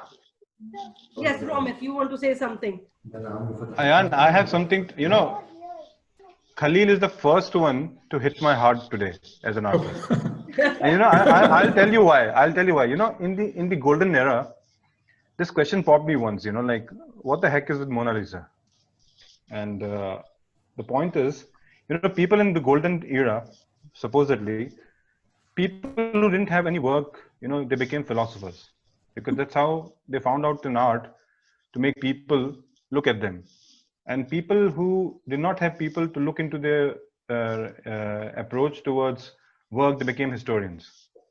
If you go into the philosophical aspect of these two sectors, you'll realize in those days, there are very limited artists available. So whoever was available, they would be marketed and they would be portrayed in such a way. And that is why modern art emerged, because people don't want to have any more figurative arts. They don't want anyone to, make pictures of faces. Even if you do that, it has to have something different into it. So Ayan, remember one thing, any art that you make it is as good as to embrace as anyone else. I totally agree with Khalil. You can never find any art that is, I love the art which my 5-year-old daughter draws. See? So that's how it is. Yeah. Thank you, sir. Thank you. If you don't mind, yes. I have to leave, if you don't mind. Okay. Thank you for having me here. And goodbye, everyone. Your time. Thanks a lot. Thanks a lot for giving your time. Yeah, Varsha. It was great seeing you. Ma'assalam. Ma'assalam. Okay, so first of all, I would want to just point out a small fact. Khalil sir, thank you so much. Ever since the starting of my career, you have been giving me a lot of advice. And to this day, every artwork that I produce, I make sure that I go by your advice. So thank you so much for that. And it's been very valuable as well. My question is to Manisha ma'am. Is ma'am here? Yeah. Manisha. Yeah. Yes, Manisha is there. So there are these times when I have an artist's block. It's like writer's block when you don't know what to do or you're stumped of ideas. So what do you do when you're faced with such a situation? Yes, Manisha. That question is for you. Yes, I lost signals by the way. The gist of the question. I hope I'm audible now. Yes. Can you hear me? Yeah, Varsha, can you repeat the question, please? Yeah. So there are these times when I get an artist's block. So it's similar to a writer's block when you are stumped out of ideas or you don't know what to do. So my question is, how do you deal with this, or what do you do, or where do you turn to where do you turn for inspiration during these times? How do you deal with the situation? It's a very good question, because being an empath and being a very emotional person, I often face these blocks, and I just go low for like sometimes span of a week, sometimes just 2 days, sometimes it might stretch to a month. But gradually what I've learned is never to push yourself. It's all right. See, being an artist means expressing your soul, right? Whatever comes to your heart, you express. You just cannot push yourself, right? So what I personally do is I just take it easy. I give myself like 2 days, 3 days, sometimes a week. And then I have a conversation with myself. Try to understand what's blocking me, what's hitting me that hard that I'm not able to do anything. And once that conversation that I have with myself is clear, after that I start doing it. Of course, it's not easy to break that block. Artist block is very, very stubborn. You must be knowing that. Yeah. So I start gradually. Yeah. First thing is never ever challenge yourself. Go easy. Start with little sketches. Don't set a goal, because that will again, goals for an artist, especially if you're drawing through emotions, goals can become sometimes intimidating, and art should be like free flowing. Don't set a goal and start sketching each day, by and by. Start exploring yourself, and one day you'll feel that energy, it will come on its own.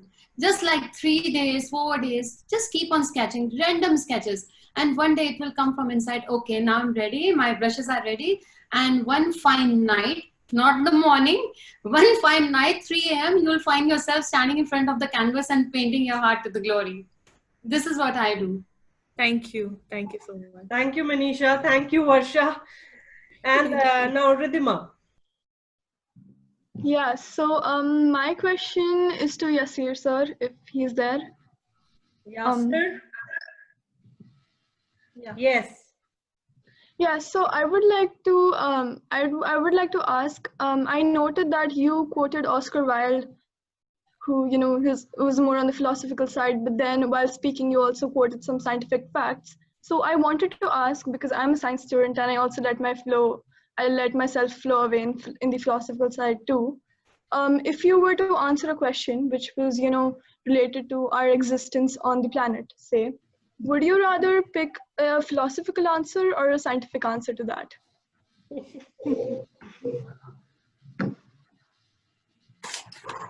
Hi, Ridhima. Hi. So the way I see it, it's all of these, what we've constructed as disciplines, and all of these disciplines, especially science, emerged from philosophy. So these distinctions are very modern distinctions. Before philosophy, you can say we had different ways of looking at the world. So we had, religion was one way of interpreting what the world was. In fact, our stories emerge from looking at the stars, the constellations. They spoke to us. So a lot of our mythology comes from the constellations. That's why we give images and shapes to the stars. So the way science emerged, the disciplining of science in a way happened in the 18th century. Now, the way I see it is reality is something which is infinite, fluid, and indefinable, ephemeral. And we put on different lenses to comprehend that very complex, indefinable reality. One lens, so imagine like you're putting on different spectacles. One lens is science, which interprets reality according to certain variables and parameters. And as you're a scientist, so you know that the way science does it, it's through quantification. It needs to be able to quantify variables. In other words, it needs to be able to reduce reality to numbers. Most usually, that's the case. And that's why we have statistics and analysis and all that, and data analysis in science. That's the only way a scientist can differentiate between different aspects of reality. So biology does it, physics does it, chemistry does it. Art is another way of interpreting reality. That's why we have different movements. We have Impressionism, we have Expressionism, we have Dadaist movement, we have modern art, we have figural religious art. Philosophy, similarly, is another lens that you put on. So to say which of these lenses is more accurate is like saying, to carry this analogy forward, it's like saying if I put on X-ray glasses, I'll be able to see your bones because X-ray allows me to see through flesh and see your bones. If I put on infrared glasses, I'll be able to see your heat signature.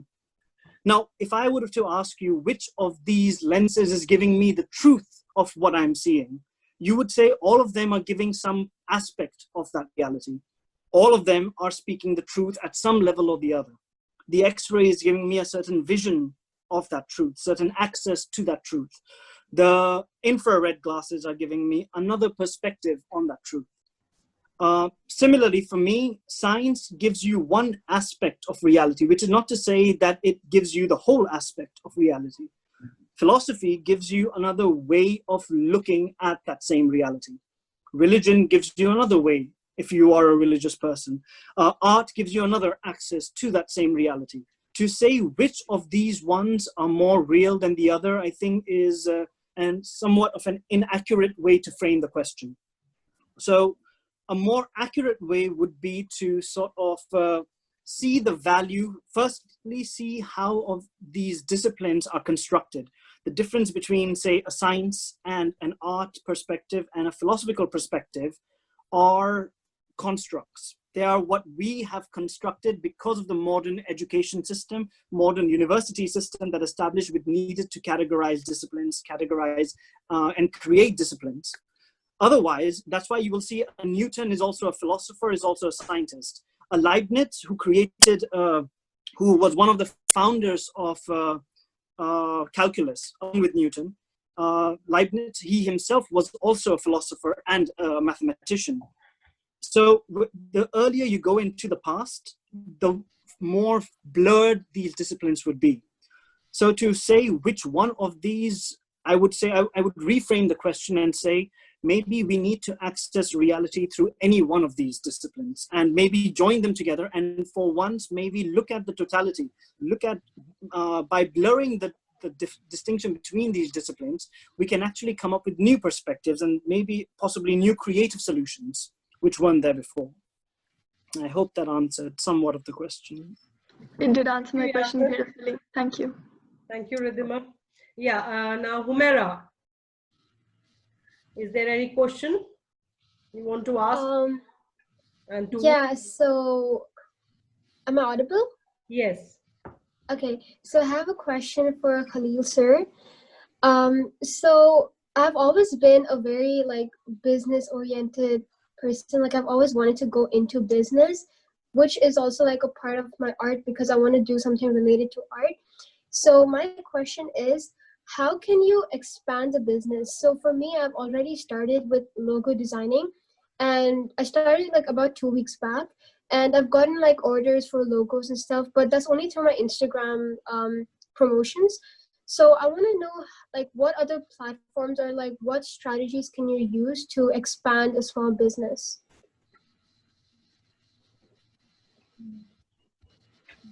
I mean, it's great to be as an artist, also to be involved in business. Usually, a lot of artists, they are not good in business.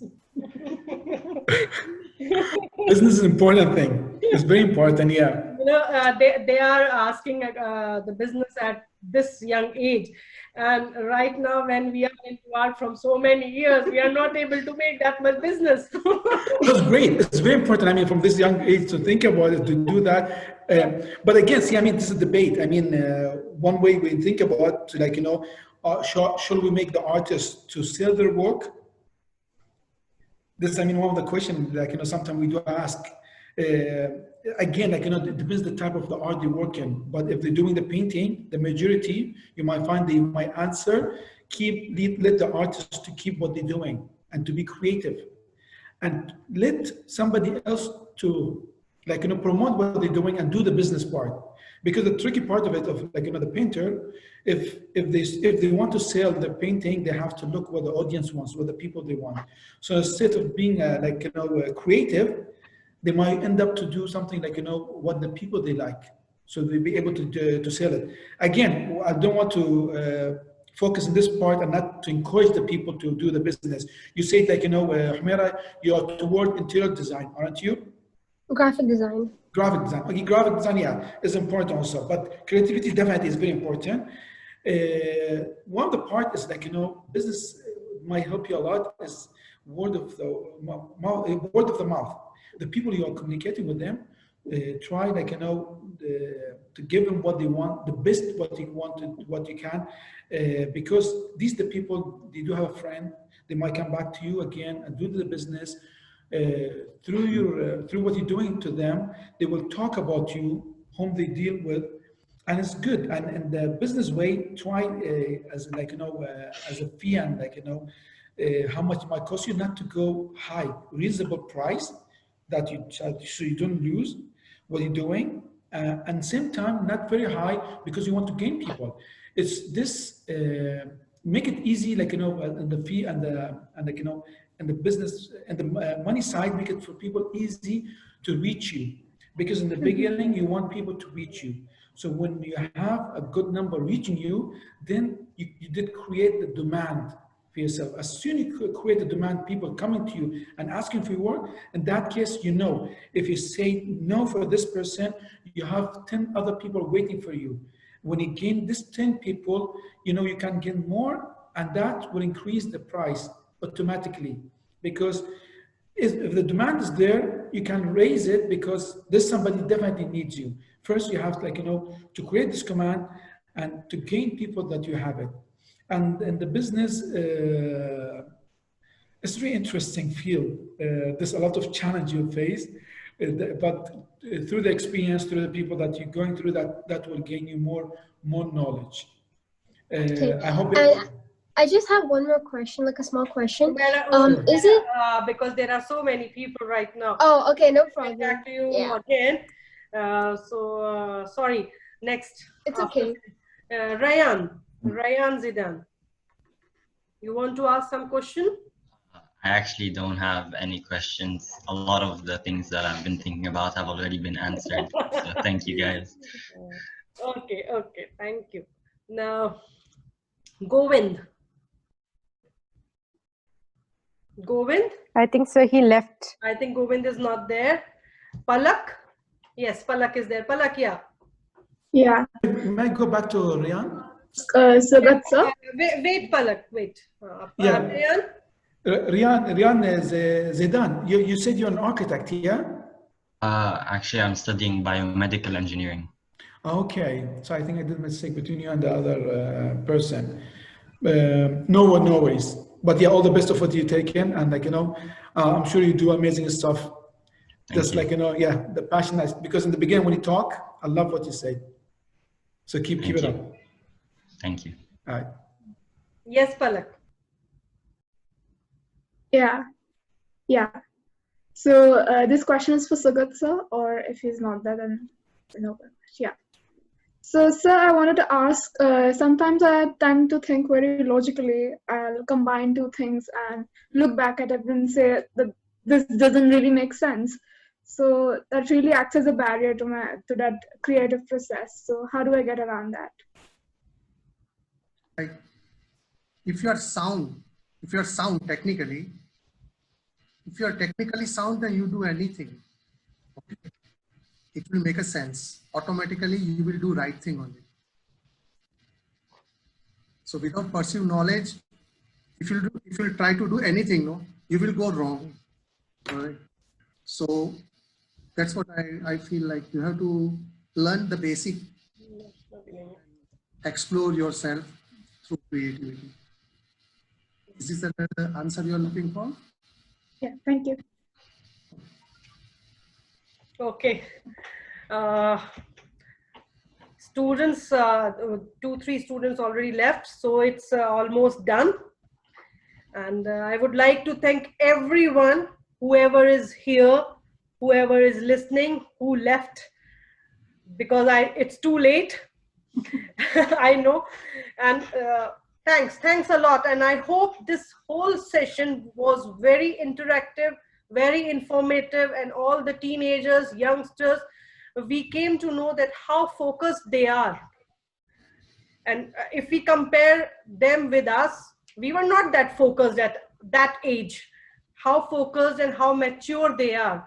So glad to know that they express themselves so beautifully. They are so mature, focused, and they can differentiate between what to do and what not to do.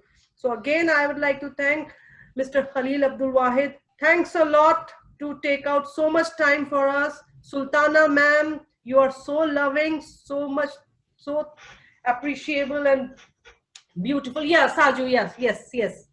Yeah, thank you. I have a small question to Khalil sir.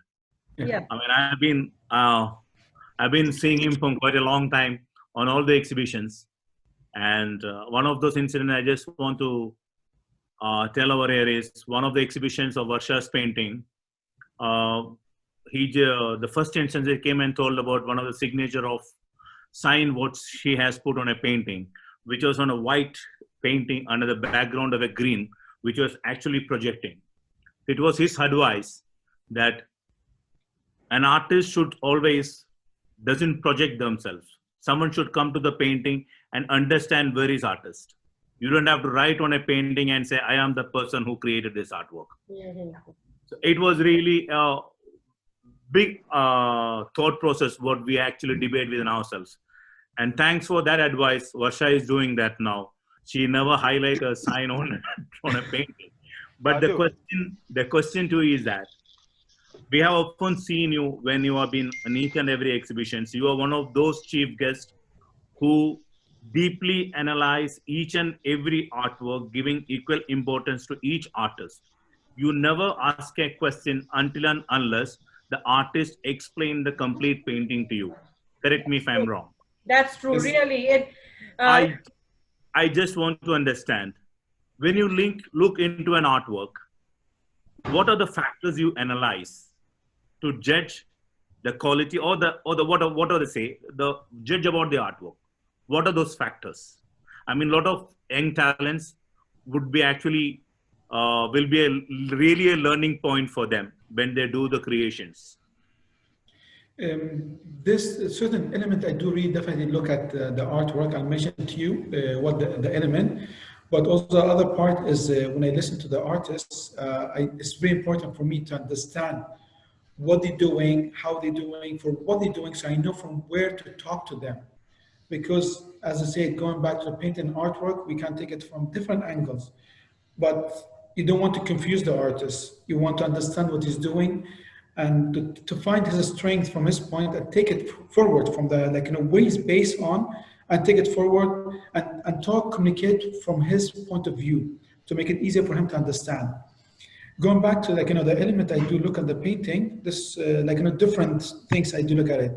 It depends the type of artwork. I mean, if they're working with a perspective, definitely the perspective is very important for me. I do look at it if they're dealing with it, the proportion, the composition, the balance, the color value, the light and shadow. This kind of element, it does impact the art piece. Is give you like, how much is like, is rich, understanding the person, realize the person, what he's doing. And it's a way to understand from which angle the artist is painting. And the element for me, when I look at these, make me to know how much the person is aware of the painting and the element that's make it enhance and make it much stronger, the artwork. I hope I did answer your question, because your question has a lot of things we can discuss about, and I don't want to really go further than that. I want to make it like, I think we will inshallah plan soon art talk session 2. Okay, well, one last thing. I was listening to all of you. I am totally a non-artistic person. I don't draw. But Saju, whenever I paint, I don't put my name. Even people ask me who has done this painting, I'd say I don't know. So at least I have something in common with you and Khalil and Varsha. It was so good to hear all of you, Sultana ma'am, everyone, Peter, Mr. Rukni, he left, Manisha, all the students who are so many things, Anjali Prakash Laitu, so many things we came, that art in school, feminism, frustration, relaxation, cultural activity, no age limit. I have one request to Khalil sir. Yes. Sorry. Business, business, then art. Okay, Humaira asked the question on business, right? Yeah. Humaira, I'll give you a business opportunity today, right now on this platform. And I want this permission from Mr. Khalil and all of you here who are artists. Khalil sir, I want you to have once in a year, right, a carnival for the tweens and the teens who want to be aspiring artists, and give these youngsters to lead that. Yes. And on behalf of Funun, I can guarantee you, because sisters will never say no to me, on behalf of Paintbrush, I can guarantee you, on behalf of Anjali sir and every one of them, please bring up with this concept of promoting only tweens and teens for the artists who are into emerging talents, and let Humaira, Varsha, Ridhima, Rayan Zadan and all these people develop this community. Ayan. Yeah. Where is he? So I want these people to lead it, develop a community. If you want anything out of it, how to develop your ideas into a concept of a business, you can most welcome come and discuss with me, because I believe in evolving and playing with the young people. So just do it. And I want Khalil sir to support it at a very national level. Sure, and we are standing behind it. I want to say something. Yes, please, Sultana ma'am. Having had this fortunate thing of having a right side of the brain and left side of the brain all the time working at the same time. I'm an artist and also a scientist. I don't know how many of you know that I'm a radiological technologist. I worked many, many years in hospitals all over the world. I have always found that art has been there no matter what. I mean, when I was training in radiology, when I was studying fashion, everything was art, art, art. There was nothing there left. Art had to be there before you could complete a project. The sketches, I mean, all those young guys who were there want to do engineering and aerospace and all. And I tell them, art is very much an integral part of science. It goes hand in hand. They're like sisters. It's like Farah and Sheba. You can't do without each other. See, she's good in one thing and the other one is good in the other thing. And so together they are very cohesive and they get the job done. So I just wanted to tell the youngster that don't feel like, art is something ordinary, something subordinate, but it is very much part of your development of you getting to your goal, and you will never do without it. You'll always, this thing about art is going to pop up every time, no matter what you do. So I just wanted to add that to it. Thank you very much. Thanks a lot. And I am an artist, and I know what's the pain of struggling. As an artist, I struggled a lot. And I think artists struggle throughout the life. Most of the artists are famous once they are dead. So we want to change that thing. We want to make artists famous when they are alive and when they can enjoy their fame. We want to make that thing. So for this, we need support of the people like Mr. Khalil, Mr. Saju Nair, everyone. We need your support that we can do something to change that thing and bring. We don't want to become history, and we don't want to set up that theme, that line for the young teenagers who are coming up and who are taking art as a passion. We want to clear the path for them, that changing that we want to be a history. We want to be present. We want to live now as an artist, that artful life. So for that, we need your support. And with that thing, I really, on behalf of Fanoon team, me, Farah, everyone, we are team. We both are team. Whole team. I just want to say one thing, since Mr. Khalil is there. I would like to extend the congratulations to the rulers of the United Arab Emirates for successfully launching HOPE.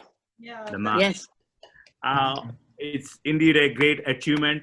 Yes. And from our bottom of our heart, our congratulations to all the rulers and the visionary leaders.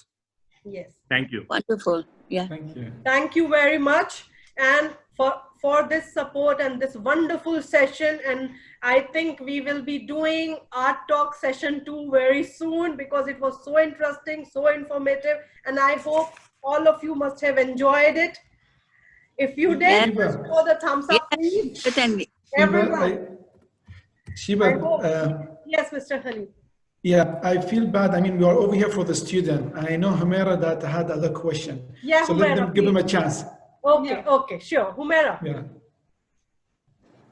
I kind of forgot, but okay, no.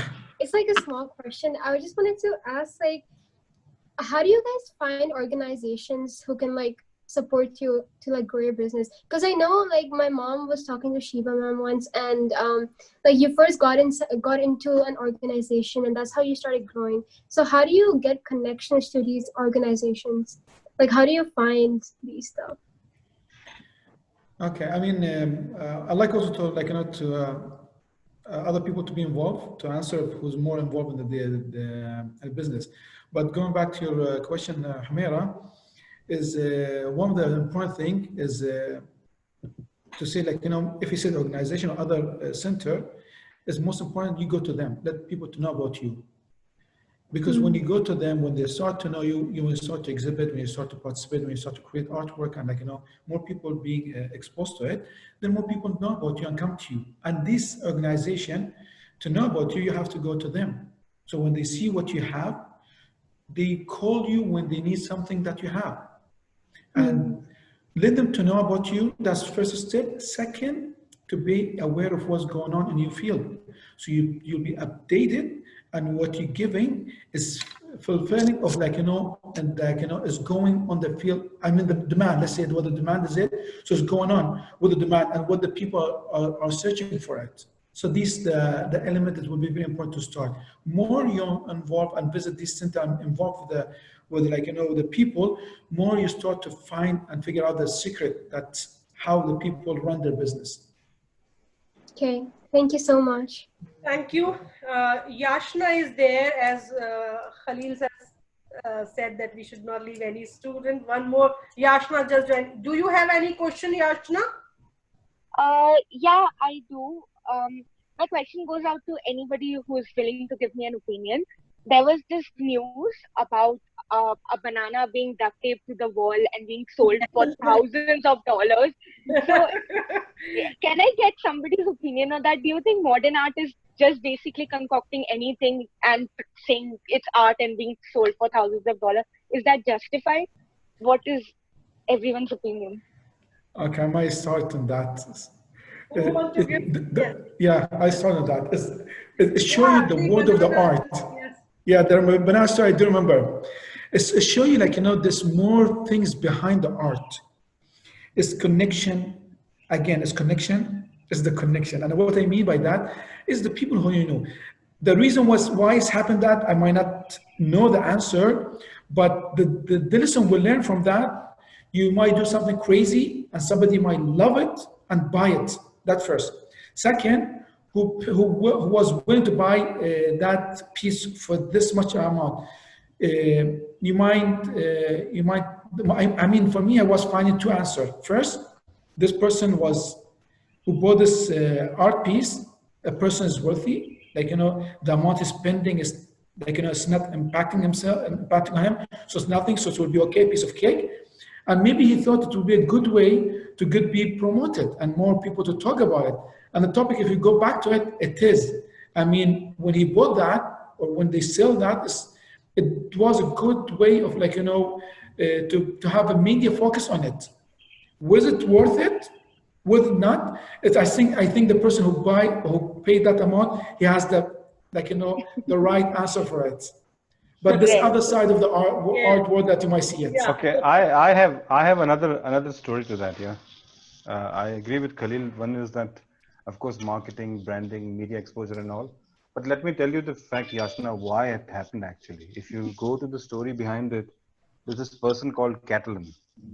Okay, he's known to have artifacts and art sold at exorbitant prices, and he's an amazing prankster. Art is the only form of product that you buy where you get taxation relief. You get me, what I'm saying? Oh, yeah. Yeah. Art is the only form which is non-taxable in the entire world. So what happened is, okay, it's like shooting an arrow and you get two benefits out of it. The first benefit was you get media hype, like Khalil said. And the second benefit, the person who bought that $120,000 banana and then later ate it, actually had given to a person, okay, who created the art, and later he donated the same amount back to the same person called Catalan. So he evaded tax of $120,000 US. Interesting. Can I give an answer too?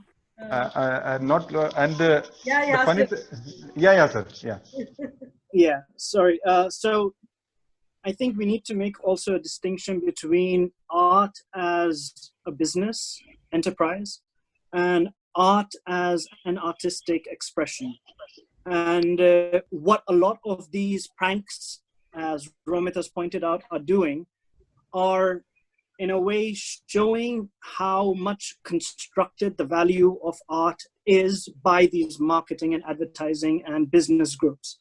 In fact, there's an entire movement early in the 20th century called the Dadaist movement. To make fun of the institutionalization of art, what they did was they put a urinal in an exhibition to show that, you know, whatever you're doing in these art exhibitions is not more than that.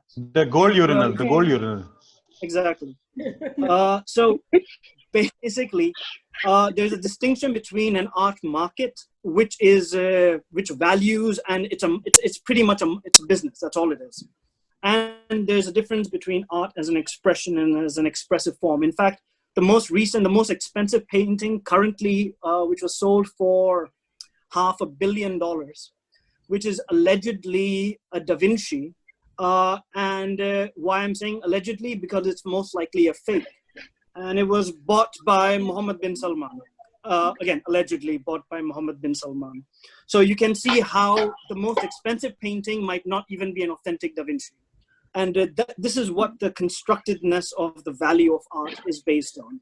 So you should make a very clear distinction when we're talking about art as a practice and an expression and art as a business. They're not the same. And Yashna, it's a very good subject. Sorry, Shiva, I'm putting it long, but I had to speak to the youngsters.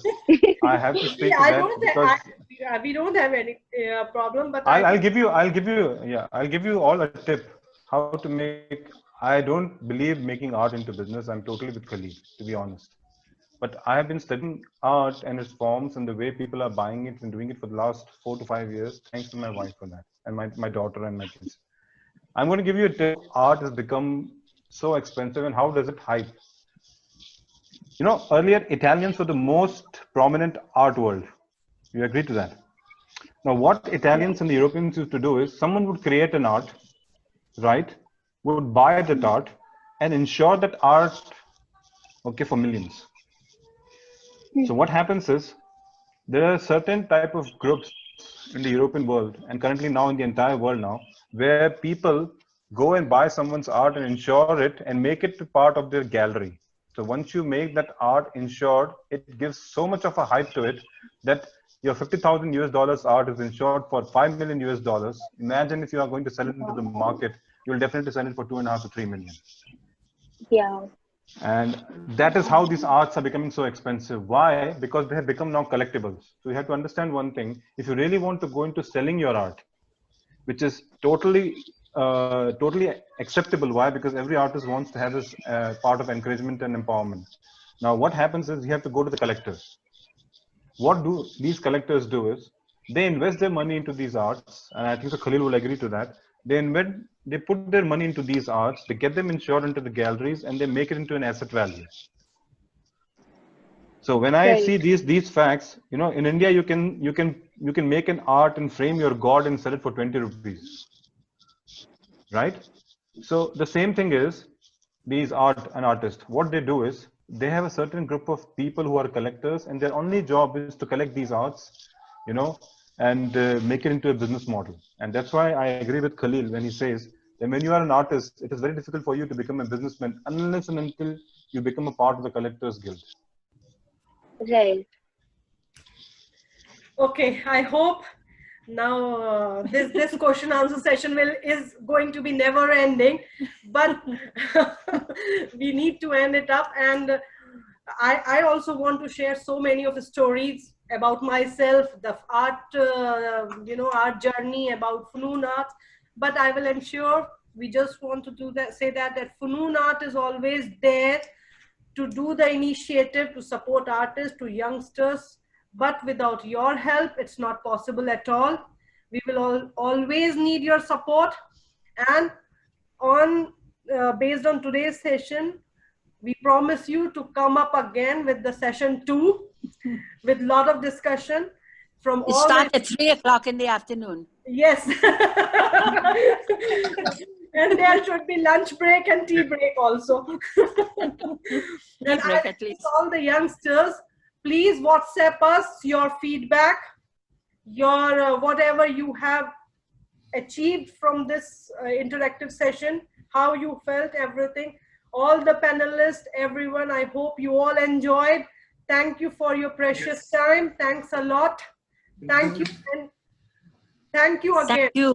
Thanks a lot. Thank you for having us. Thank you for arranging this program. It's a wonderful idea, and you have helped the students so much. I think they will never forget this session. Absolutely, absolutely. Hats off to the sisters. Hats off to this concept. And happy it touched our heart. weekend. Tomorrow is Friday. Happy weekend. Enjoy your weekend. Thank you, and you too. Stay safe and good night. Good night, dear. Good night, everybody. Good night, everybody. Good night, everybody. Good night.